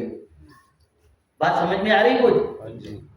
तो जब सरकारें पैसा गिराती है, इसका मतलब आपका श्रम मूल्य गिराती है। वस्तु की कीमत कभी कम नहीं होती, कभी नहीं। 47 के आसपास डॉलर रुपया शायद एक था क्या? थोड़ा कम ज्यादा था, थोड़ा कम ज्यादा था। आज भी गोल्ड अमेरिका में जो दाम है वही इंडिया में है। वो रुपया वगैरह छोड़ दो, करेंसी है पूरी।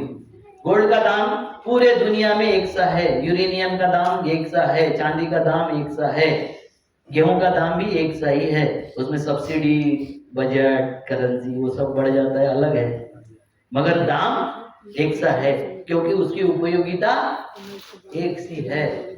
आप गेहूं खाने के लिए उपयोग करते हो, तो अमेरिका वाले नहाने के लिए नहीं करते, खाने के लिए करते हैं। तो जिस चीज की जो उपयोगिता है, उपयोगिता कभी कम नहीं होती है। और उपयोगिता अगर कम नहीं होती तो उसकी उपयुक्तता कम नहीं होती, उसका मूल्य कम नहीं हो सकता।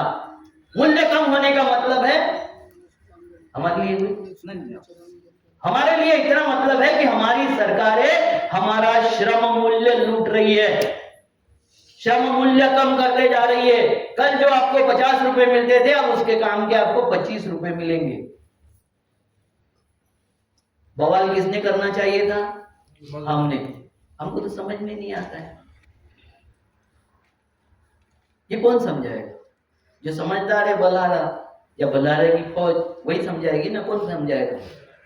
और आपका आश्वासक नेतृत्व अगर गांव में बैठा है, लोगों को पता है कि ये जो बोलता है वो सच है, साला 10 साल बाद यही होने वाला है।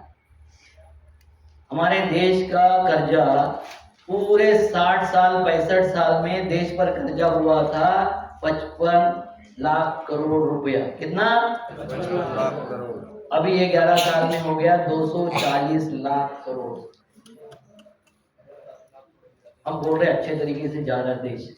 और ये कब हुआ? जब रेल बिक गई, गेल बिक गया, सेल बिक गया, भेल बिक गया, पेट्रोल पंप बिक गया, पेट्रोल की अथॉरिटी सारी बिक गई, रेलवे लाइन बिक गया, हाईवे बिक गए, हाईवे बिक गए। सब बिकने के बाद भी जो पैसा आया वो भी, और इतना कर्जा भी कहाँ गया? पैसा कहाँ गया? अडानी अंबानी को। मैं कुछ नहीं बोलना चाहता हूँ सर, मैं सवाल खड़ा करता हूँ। पूंजीपतियों को आप बोलोगे कि इनको दे दिया, उसको दे दिया, तो फिर आप खड़े होकर बोलोगे फिर कांग्रेस ने क्या किया था? कांग्रेस महानालायक थी, घर में बैठा दिया हमने। अब ये कितना अच्छा कर रहे हैं, अच्छे दिन कितने ला रहे हैं, देख लो। इनको भी घर बैठाओ। तो इसका मतलब ये हुआ कि हमको आगे आना पड़ेगा। इसको घर बैठाओ, फिर वो आ जाएंगे, फिर वो ऊंच करेंगे, फिर अरे सवाल पूछना हम जब तक नहीं सीखेंगे, वास्तविकता से हम जब तक रूबरू नहीं होंगे। ये माँ जो है ना, वो छोटा बच्चा वहां घर में जब चूल्हे थे तो बर्तन उठा के नीचे रखती थी। तो बच्चा अगर बास में खेल रहा है तो माँ ले जाके उसका हाथ छुआ देती थी बर्तन से। ऐसे ही करते ना, बर्तन से हाथ छुआ देती थी। वो आने वाले सबको ज्ञान बांटता था कि बहुत गर्म है, हाथ नहीं लगाने का। सही कह रहे हैं। तुमको साला 75 साल में समझ में ही नहीं आया कि हाथ कहाँ नहीं छूना है। माए अच्छी नहीं थी या हम नादान थे? हम नादान थे। हाँ, माँ को तो गाली नहीं दे सकते ना हम नादान हैं। अब नादान को सदान बनाने का काम कौन करेगा? जनता सरकार। बजाओ अपने लिए तालियां। और मैं ऐसा क्यों बोलता हूं मालूम है?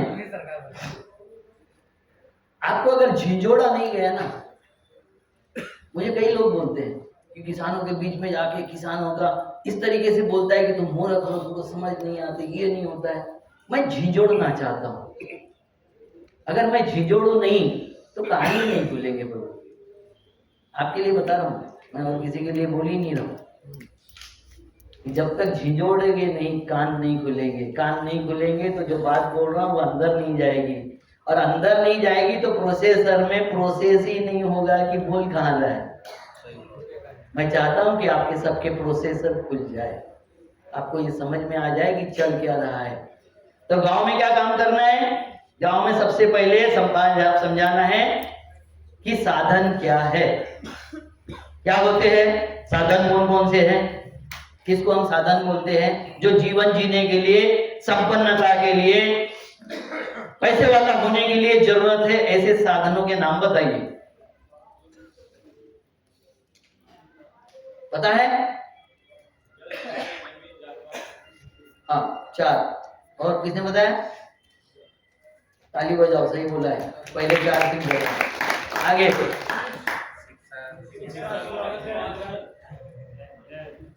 साधन नहीं, कोई नहीं। देखो, जल, जंगल, जमीन, जानवर, माइंस, मिनरल्स, खनिज संपदा, माइंस, मिनरल्स और श्रम, ये संसाधन है। अमेरिका जहां अफगानिस्तान में डाका डालता है, वो इसलिए डालता है कि वहां का लोहा, मैग्नीज उसके हाथ में आ जाए। अमेरिका मध्य एशिया में सारे कंट्री जो है वहां उपद्रव निर्माण करता है कि वहां का पेट्रोल मुफ्त में मिलता जाए, वो दाम तय करे। सारी लड़ाइयां किस बात के लिए चल रही है? संसाधनों पर कब्जे के लिए लड़ाई चल रही है।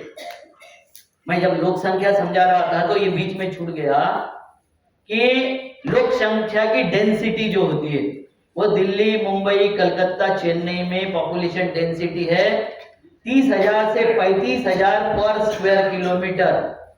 कितना है? 30 से 35,000 स्क्वायर किलोमीटर। और छत्तीसगढ़, झारखंड, उड़ीसा, नॉर्थ ईस्ट के सारे राज्य, अंडमान निकोबार में पॉपुलेशन डेंसिटी है 65 से 165।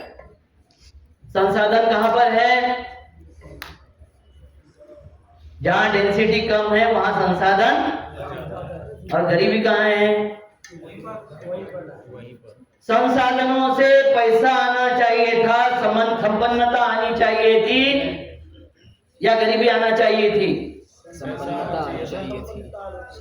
तो जहां संसाधन है वहां गरीबी है, जहां पॉपुलेशन कम है वहां गरीबी है, और जहां संसाधन नहीं है, पॉपुलेशन ज्यादा है, सारी समस्या है वहीं पर है, मगर वहां अमीरी ज्यादा है।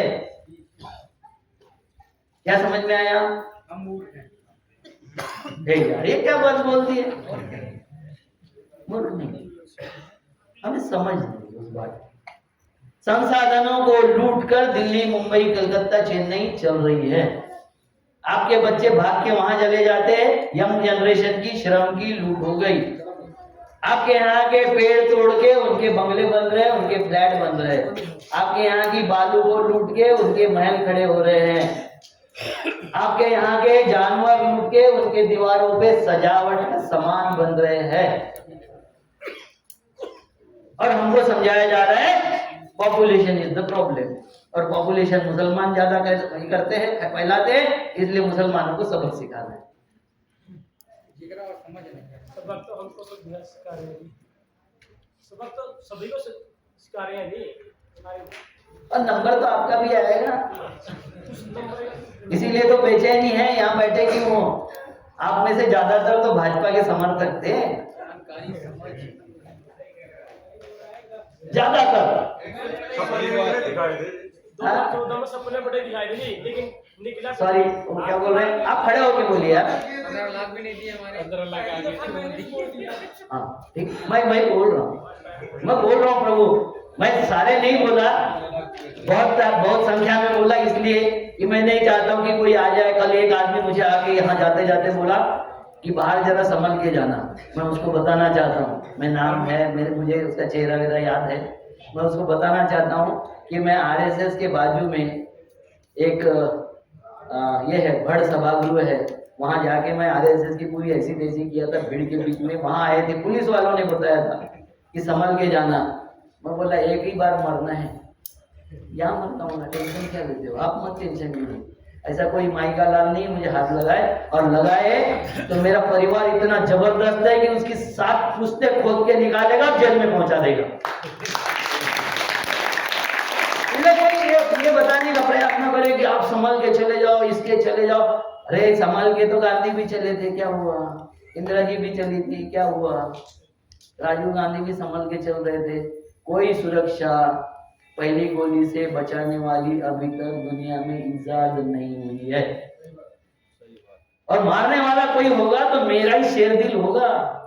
नपुंसक मुझे मार भी नहीं सकता। इस बारे में मुझे कोई ये नहीं है, तो इसलिए मैं आपको बोल रहा हूं कि ये जो संसाधनों की लूट है, अब ये ग्राम सभाएं निर्णय लिया है होगा नहीं, मुझे नहीं पता। यहाँ की लूट हो गई, इतने सारे जंगल कट गए, हंसदेव का जंगल कट गया, हजारों पेड़ कट गए। एक पेड़ माँ के नाम लगा दिया, बाकी जंगल बाप के नाम कर दिया, है ना? और वो कट गया। अब कट गया तो वहां की ग्राम सभा ने ये अगर निर्णय लिया होता, और ग्राम सभा ने ये निर्णय को चैलेंज देने वाली हाई कोर्ट, सुप्रीम कोर्ट के पास में वो सबमिट कर दिया होता, जनता सरकार उसके साथ में खड़ी हो गई होती, वहां जाके बवाल मचाने से कोर्ट में लड़ना शुरू कर देती, तो क्या जंगल का पेड़ कट जाता? तो संविधान में जैसी खामियां उन्होंने ढूंढी है, ताकत आपको ढूंढना पड़ेगा। क्या ढूंढना है? लट लेके नहीं ढूंढना है। हरियाणा से आए हो इसका मतलब लट लेके चलोगे नहीं होता है। लटे तो की हालत करा दी है पतली। सर मैं बिहार से हूँ जी सर। अभी भागलपुर जिला में जी सर। 1020 एकड़ जमीन अडानी को दिया गया है।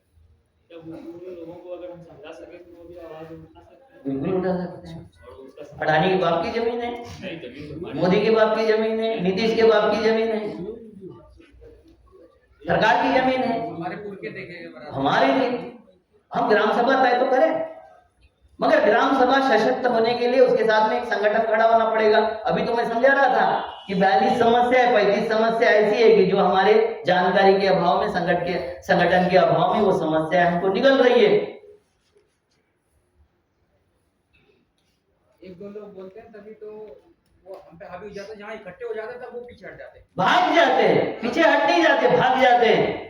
भाई किसानों के कानून समझाने के लिए कितना प्रयास किया मोदी सरकार ने, उनको खालिस्तानी बोला, देशद्रोही बोला, उनको आतंकवादी बोला, सब कुछ बोल दिया ना।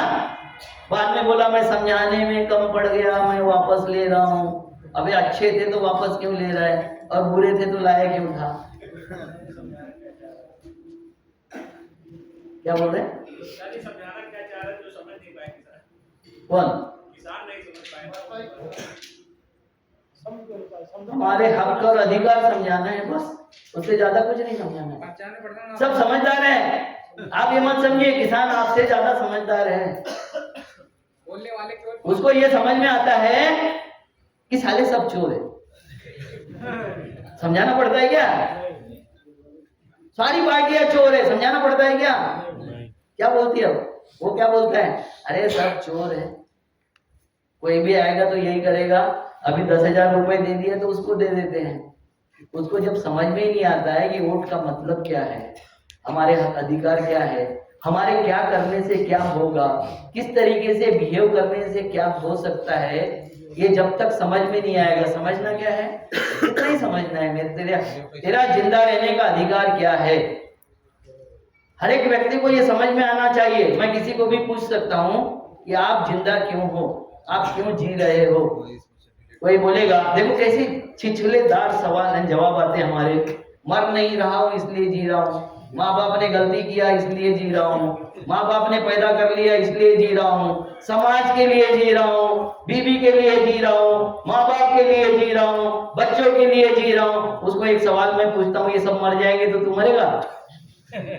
नहीं, तो किस लिए जी रहे? अपने लिए। जीने का मकसद समझ में आ जाए, बात खत्म। फिर वो मकसद के लिए लड़ना है, उसको सिखाना नहीं पड़ता है। आपको हिरन प्राणों के साथ में जान बचाते हुए भागते दिखती है, उसको उसका मकसद पता है कि मैं जिंदा रहूंगी तो वंश संवर्धन करोगी। उसका एक ही मकसद है कि मेरा वंश आगे बढ़े, उसके लिए उसका जिंदा रहना जरूरी है। जानवर को समझ में आ गया, पेड़ को समझ में आ गया कि मेरा जिंदा रहना है तो मुझे बीज पैदा करने पड़ेंगे। इंसान को क्यों नहीं समझ में आ गया? क्योंकि आपके पास में विशेष पावर दिया है भगवान ने, अल्लाह ने, रब ने, जिसने भी दिया कि आप आपके इच्छा के अनुसार चल सकते हो, बोल सकते हो और रह सकते हो। तो आपकी इच्छा किस लिए दिया था? गुलामी करने के लिए, कि स्वतंत्रता प्राप्त करने के लिए, उन्नति के लिए? किस लिए दिया था? ये पावर किसने दिया? कुदरत ने क्यों दिया? जानवरों जैसे आप नहीं रहो, इसमें कुछ सुधार करो। तो हम सुधार क्या कर लिए? जब हम अनपढ़ थे तो हम मल्ल युद्ध करके निपटा लेते थे। अब क्या सुधार हो गया हमें? अब एटम बम डाल के सुधार है। और उससे आगे बढ़ गए कि अब पृथ्वी रहने लायक नहीं रहेंगी, चलो मंगल पे, चांद पे चलते। अबे साले तेरा घर सफाई कर दे पहले, मंगल चांद पे बाद में चले जाना, तेरा घर तो साफ कर ले। घर साफ नहीं करना, घर में पूरी गंदगी भरी जाएगी और लाके दूसरी बाहर की गंदगी भी ठाक लूंगा और मैं मंगल पे जाऊंगा। एलन मस्क के साथ में मंगल पे जाके वहां रहेंगे, मंगल मनाएंगे। वही कॉपी की। ये कौन सी मानसिकता हो गई हमारी? ये रहने लायक है, इसीलिए नेचर ने बनाया था, कुदरत ने हमको यहाँ पैदा किया। इसलिए पैदा किया कि आप सुखपूर्वक यहाँ जी सके। आपको जो चीज चाहिए वो सब कुदरत ने आपको दे दिया।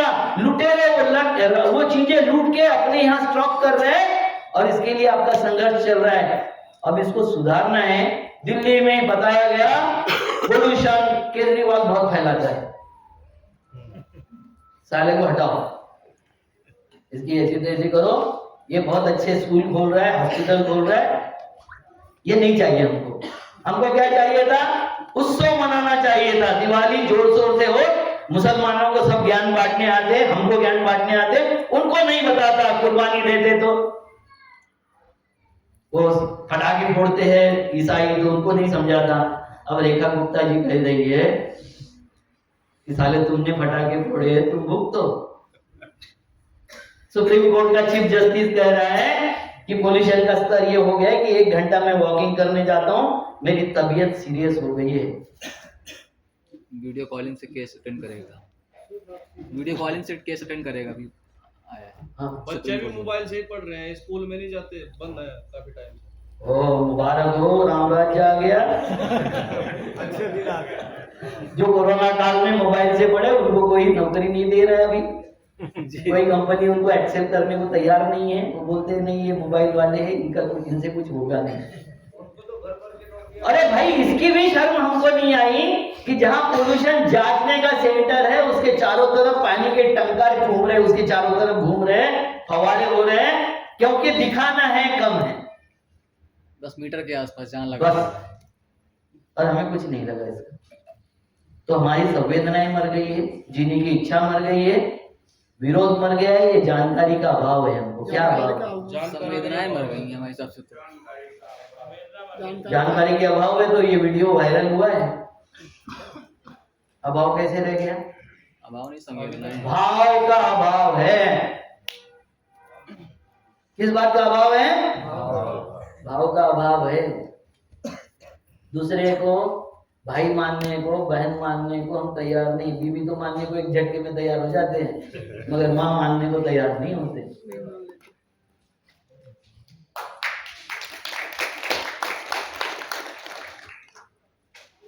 समस्या कहाँ है? हमारी समझ में। समस्या कहाँ है? सुधारना क्या पड़ेगा? और हम सुधारने किसको जा रहे हैं? समाज को, दूसरे को, सरकार को, मोदी जी को, राहुल गांधी को। किसको सुधारने जा रहे हैं? तुम्हारे हाथ में किसको सुधारना है? अपने आप को। तो अपने आप को सुधारने के पहले मोदी को सुधार सकते हो? राहुल गांधी को सुधार सकते हो? तो पहले जनता सरकार मोर्चा को सुधारो ना, सुधरो, उसको सुधारो। आप जो चाहिए वो सरकार आ जाएगी। नेता डरता ही है जनता से आज भी, कितना भी लूट हो जाए। अभी 324 और 337, सॉरी मैं भूल नहीं रहा हूँ, तो एक मिनट अभी बता रहा हूँ। मेरे बेटे को मैंने जब पूछा तो उसने भेजा है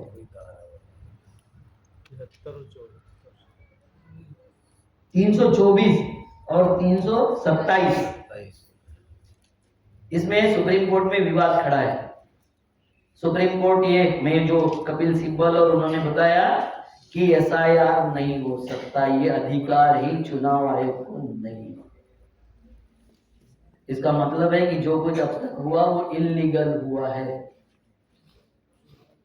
चुनाव आयोग लिस्ट नहीं बना सकता, BLO नागरिकता तय नहीं कर सकता, मैट्रिक क्लास वो मास्टर लेवल का अधिकारी मेरी नागरिकता तय नहीं कर सकता। मेरे बाप का सर्टिफिकेट मिले बिना वो मेरी नागरिकता रखने को तैयार नहीं।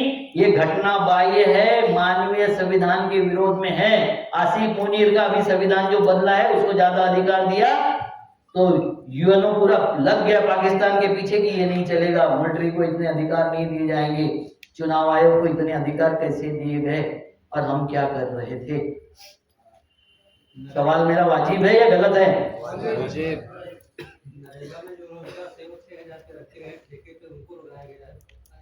हम बोल रहे हैं जड़ में मट्ठा डालो, हम बोल रहे हैं जड़ में मट्ठा डालो, आप बोल रहे हैं ये कांटे मुझे चुभते हैं रास्ते से जाते हुए, तो इसका क्या करे?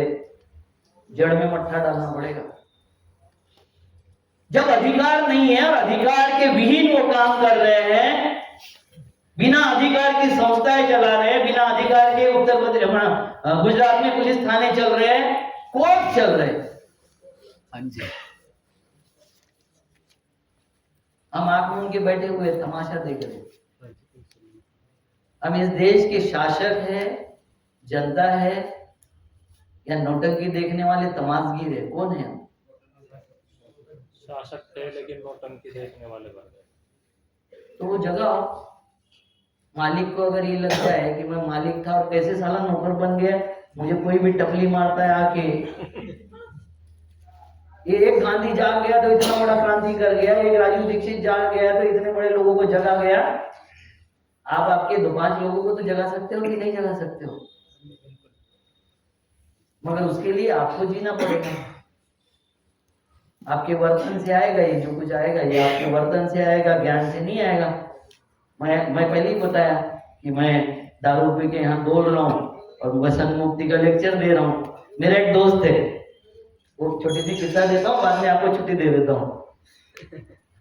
एक दोस्त था, वो मुझे बोला कि मैं हर चीज प्रैक्टिकल से समझाता हूँ, आपके जैसी बोलता नहीं मैं ज्यादा, मैं प्रैक्टिकल से समझाऊंगा। बोला अच्छा बात है। वो बोला मैं व्यसन मुक्ति बच्चों को समझाना चाहता हूँ, व्यसन मुक्ति कैसे करना चाहिए।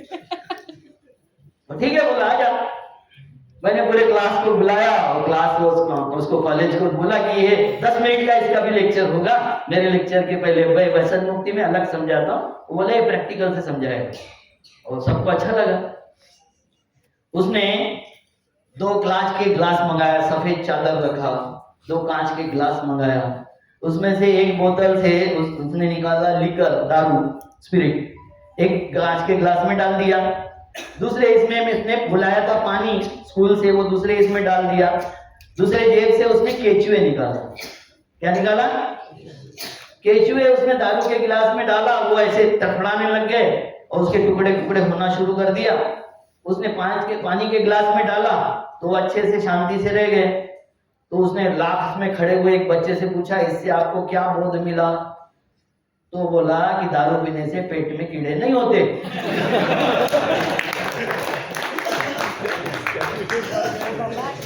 सिंगार में प्रयोग करके।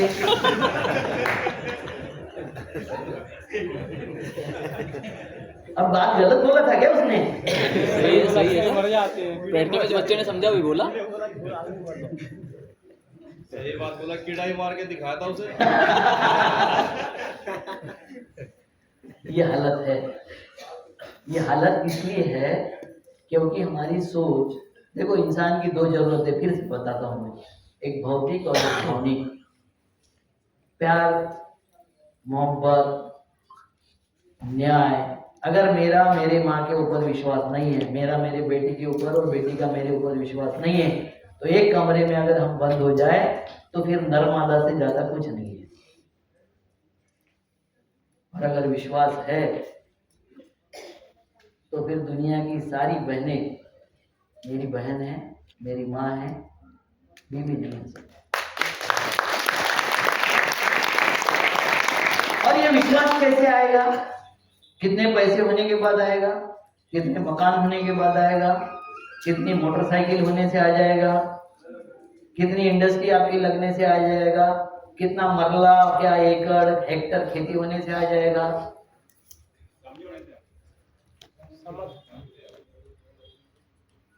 और समझ कितने खेती होने से आएगी पापा जी? ये दोनों चीजें अलग हैं। हम दोनों जब मिक्स करते हैं तो फिर हमारी समस्याएं शुरू हो जाती है। वो चीज चाहिए कि नहीं चाहिए? बिल्कुल चाहिए, 100% चाहिए। और ये कितना चाहिए? ये हद से ज्यादा चाहिए। ऐसा कोई आदमी नहीं है कि जिसको थोड़ी देर के लिए विश्वास कर लो और बाद में अविश्वास कर दो। ऐसा कोई आदमी चाहता है? नहीं। थोड़ी देर के लिए बीवी से प्यार कर लो। मैं अभी हर वक्त बताता हूँ एक किस्सा, आपको भी बता देता हूँ कि कैसे सुपरसीड कर जाता है, भावनाएं कैसे सुपरसीड करती है।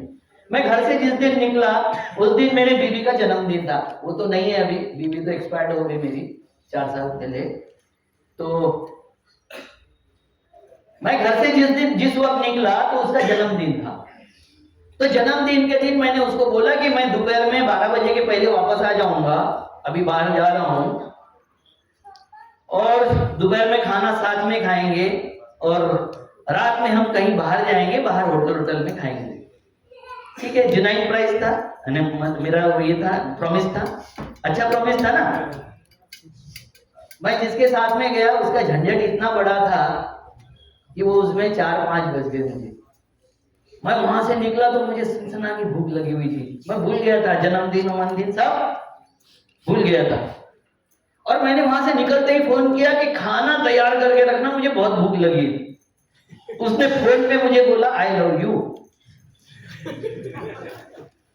मुझे लगा ठीक है भाई, बोल दिया। घर में आया नहीं, हम बोलते ही नहीं, बीवी से प्यार जरूर करते मगर बोलते नहीं आई लव यू, शर्म आती है हमको। अगर है प्यार तो जताओ। 4 लोगों के सामने नहीं जता सकते, अकेले में जताओ, मगर जताना बहुत जरूरी है। घर में आया, देखा सारा पूरा शांत पड़ा हुआ है, वो भी कहीं बैठे हुई है बेडरूम में। मैंने फिर से उसको बोला कि खाना लगा दे, फिर वो बोल दिया आई लव यू। मैं गया रूम में, हाथ पैर यानी कपड़े निकाला बाहर के, घर के कपड़े पहना, हाथ पैर धोया, आके डाइनिंग टेबल पर बैठ गया, बोला खाना, वो बोली आई लव यू। अब मैं चिड़चिड़ा गया, मैं लड़ने के मूड में आ गया कि मुझे खाना चाहिए और ये क्या बवाल मचा के रखा है इसने। वो गई किचन में, उसने खाना तो बना के ही रखा है क्योंकि प्रॉमिस किया था मैंने, वो भी भूखी है, ला के मेरे सामने पटक दिया उसने। फिर मेरे तेवर चढ़ गए, कुत्ते को खाना दे रही है, अपने पति को दे रही, किसको खाना दे रही है, इस तरीके से देगी। उसने बताया तूने बोला था 12 बजे आएगा, आज मेरा जन्मदिन है। अब मुझे ना माफी मांगते बन रहा है, ना चिढ़ते बन रहा है। ये होता है कि नहीं? क्योंकि भावनाएं सुपरसीड जब कर जाती है, कोई भी भावनाएं ऊपर आ जाती है तो भौतिकता उसमें दब जाती है। कोई भौतिक संसाधन फिर भावनाओं को काबू नहीं कर सकते। एक बार बीवी चिढ़ जाए फिर आपका पद, पैसा, गाड़ी घोड़ी, डिग्री सब उंगली करके रख लेना। वो बोलेगी चल नहीं रहना है साथ में। तो ये मानवीय संवाद है जो भूल गए हम जो ढूंढ रहे हैं वो ढूंढ रहे हैं कि मानवीय संवाद कहां से शुरू करे, बात कहां से शुरू करे। तो बात इंसानियत से शुरू होनी चाहिए और बात को ले जाना है जनता सरकार मोर्चा तक। नमस्कार।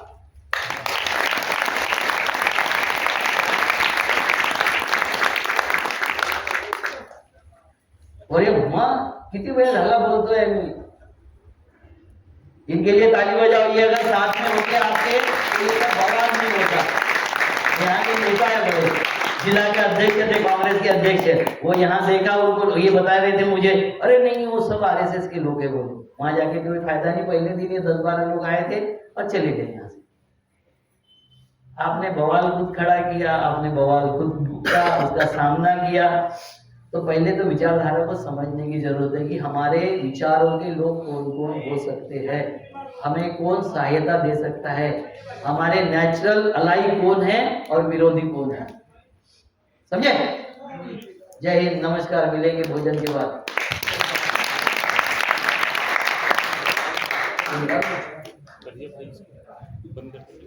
बंद कर दिया नहीं, कुछ इंस्ट्रक्शन देना है।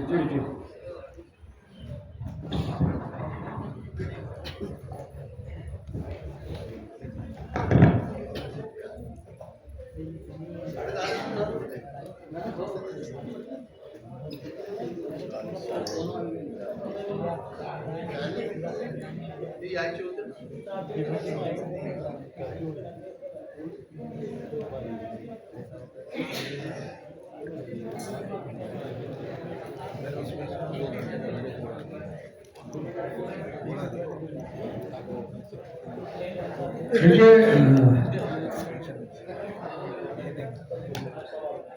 अपना सब काम छोड़ करके हम इस प्रशिक्षण शिविर में हैं क्योंकि हमारे अंदर कुछ आग है, कुछ जज्बा है, कुछ बदलना चाहते हैं।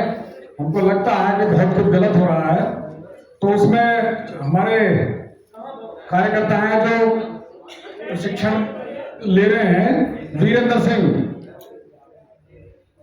उन्होंने अपनी कमाई का 6% मोर्चे को दान करता हूं ये घोषणा की है।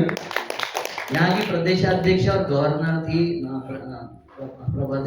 प्रभाताई राव, उनकी बेटी जो सांसद के लिए खड़ी हुई थी वो कांग्रेस है।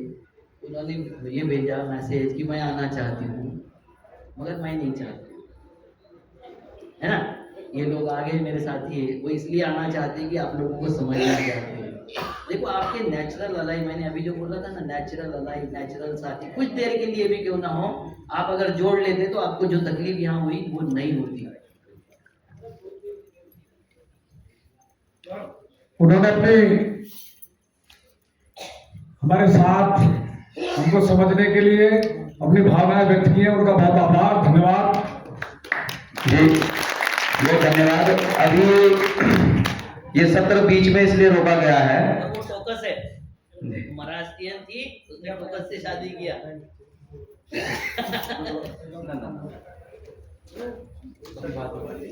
अभी डॉक्टर साहब ने एक ऑडियो संदेश बहुत जरूरी हम सबके लिए भेजा है।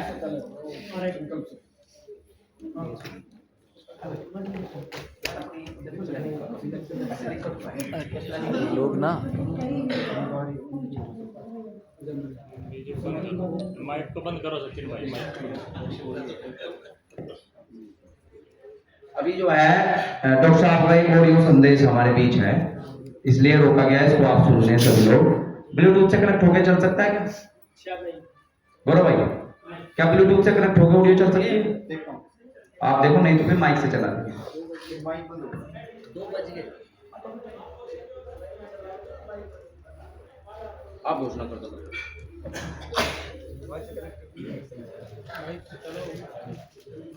इन्होंने अपनी कमाई का 6% देने का संकल्प लिया है। वीरेंद्र सिंह, ये सहारनपुर से हैं, उत्तर प्रदेश। एक अपने कार्यकर्ता है विपिन कुमार। विपिन कुमार जी, वीरेंद्र जी खड़ा हो जाएंगे जरा एक बार।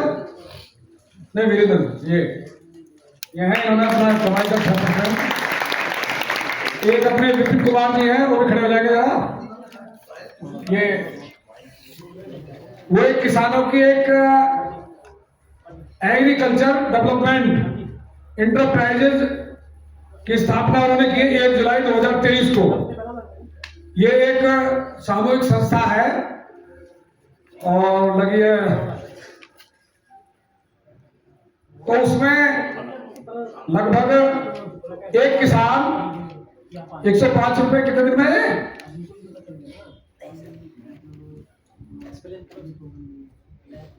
हाँ अजय, हाँ हो जाएगा।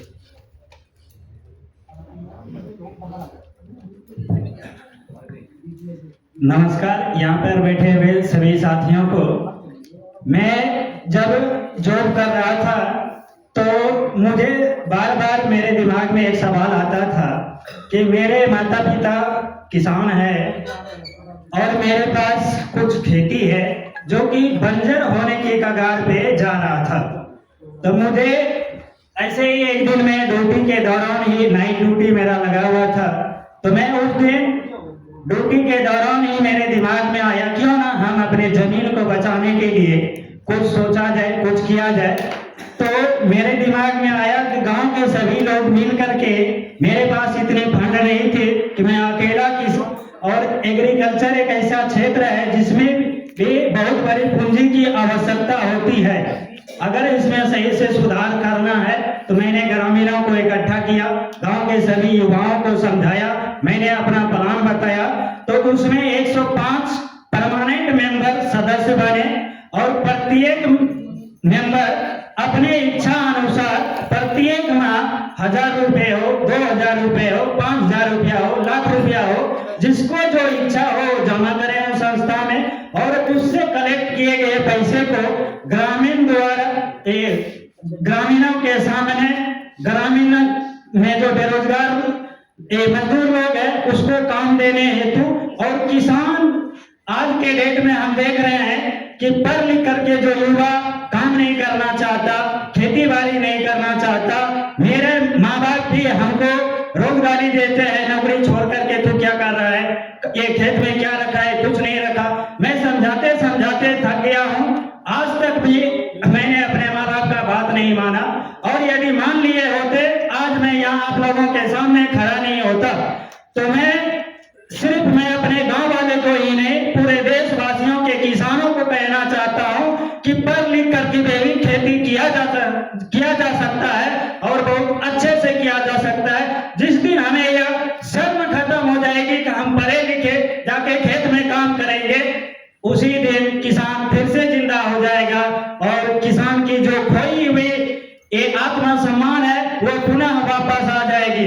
तो मैं यहाँ पर जितने भी माँ बाप के रूप में बैठे हैं, वो एक किसान के रूप में बैठे हैं, वो अपने बच्चे को यह सलाह ना दे कि पढ़ लिख करके नौकरी कर, नहीं, पढ़ लिख करके सबसे पहला किसानी कर, किसानी ना मिले तब जाके कुछ और कर।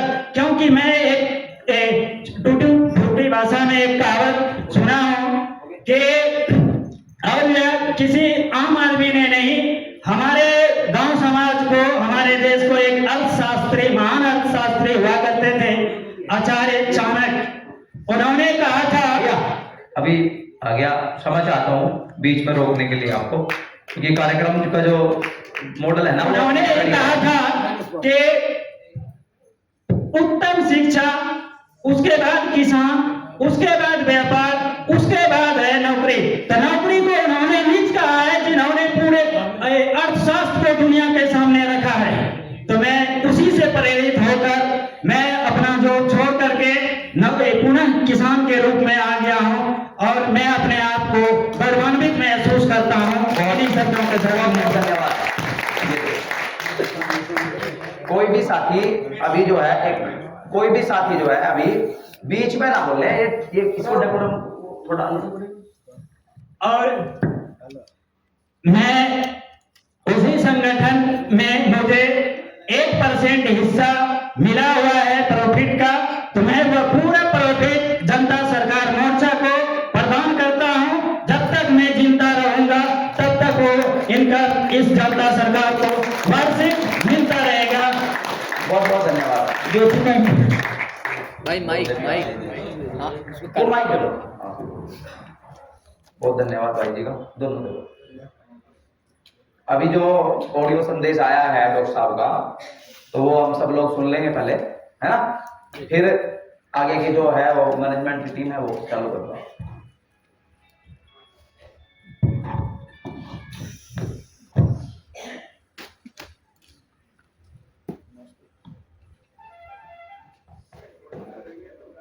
ना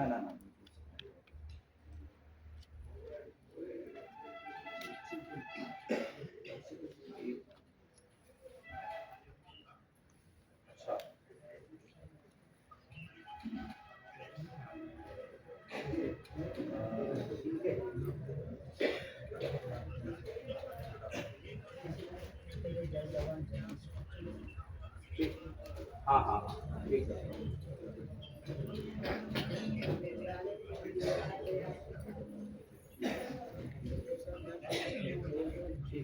रिकॉर्ड हो जाएगा ये। इसका मुंह भी तो भाई आवाज आएगी पब्लिक जो सामने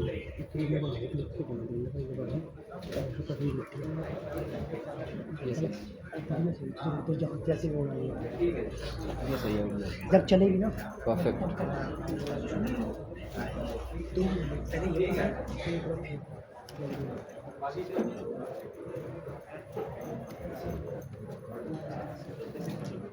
आशीष सन्नी कहाँ?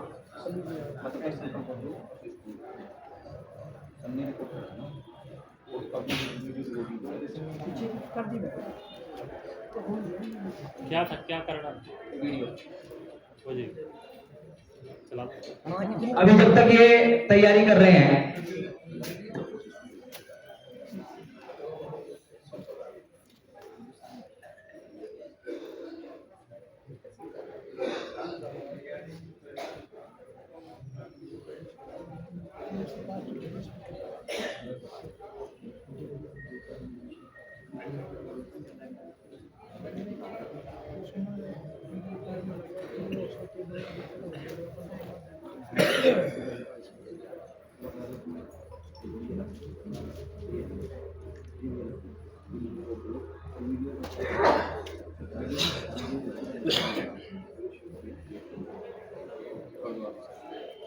जब तक ये लगा रहे हैं साथी, तो एक हमने डॉक्टर साहब ने और हमने मिलकर एक संकल्प जो पत्र को तैयार किया है, उसमें अगर कुछ बदलाव करना है तो वो अभी हम कर सकते हैं। आपको मैं पढ़ के सुना देता हूं, है ना। उसमें आपके जो सुझाव होंगे, संकल्प मतलब जो सामूहिक संकल्प हम लेंगे ना आज के दिन, वो है, वो उसको आप सुन ले एक बार, तो तब तक अपनी तैयारी हो जाएगी। इधर से वो संकल्प क्या है, अभी ये वहां बोलेंगे हम पूरी तैयारी के साथ जो तैयारी हो रही है। इसमें क्या ऐड करना चाहिए, काकड़े जी भी हैं यहाँ और जो अपने बुद्धिजीवी वर्ग है वो भी, तो ये जो संकल्प हमने तैयार किया है, इसमें क्या गलती है या क्या ऐड कर सकते हैं वो आप हमको बता दीजिए, जिसको हम फिर उसको सुधार कर लेंगे जब वहां बोलेंगे तो। आए हुए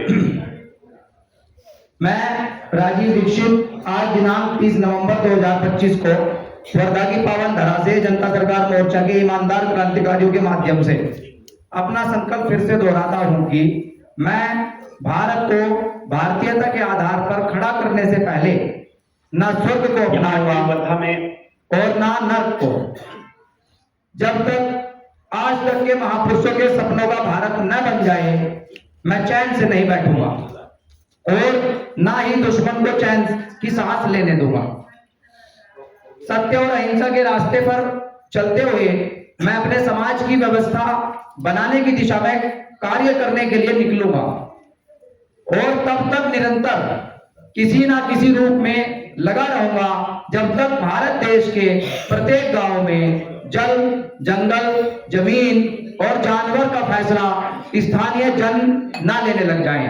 दूसरा, रोटी बेटी माटी का सम्मान बचाने का कार्य पूर्ण ना हो जाए, खेत खेड़ा खाप वाली व्यवस्था स्थापित ना हो जाए, शिक्षा, स्वास्थ्य, न्याय, राजनीति और खेती और धर्म से पूंजीवाद का खात्मा ना हो जाए, और जब तक मैं अपना ये संकल्प पूर्ण ना कर लूं, मुझे मृत घोषित ना समझा जाए। मैं अपने संकल्प को पूरा करने किसी ना किसी रूप में आता ही रहूंगा। परंपरा, परमात्मा, मेरे गुरु और बुजुर्ग मुझे इस संकल्प को पूरा करने के लिए या पूरा करने का सामर्थ्य और सहयोग प्रदान करते रहेंगे, ताकि मैं ईमानदारी से अपने को उनकी कृपा के लिए पात्र बना सकूं। जय हिंद, जय भारत, जय जवाहर। हम तब जीतेंगे जब सब जीतेंगे। अब ये प्रेस निकाल दो आप इसका एक अंदर से, और इनको दे दो भाई साहब, कोशिश हुई जी को। तो इसमें आपको अगर कोई सुझाव देना है तो उसमें हम ऐड कर सकते हैं, फिर वहां इसको ले लें।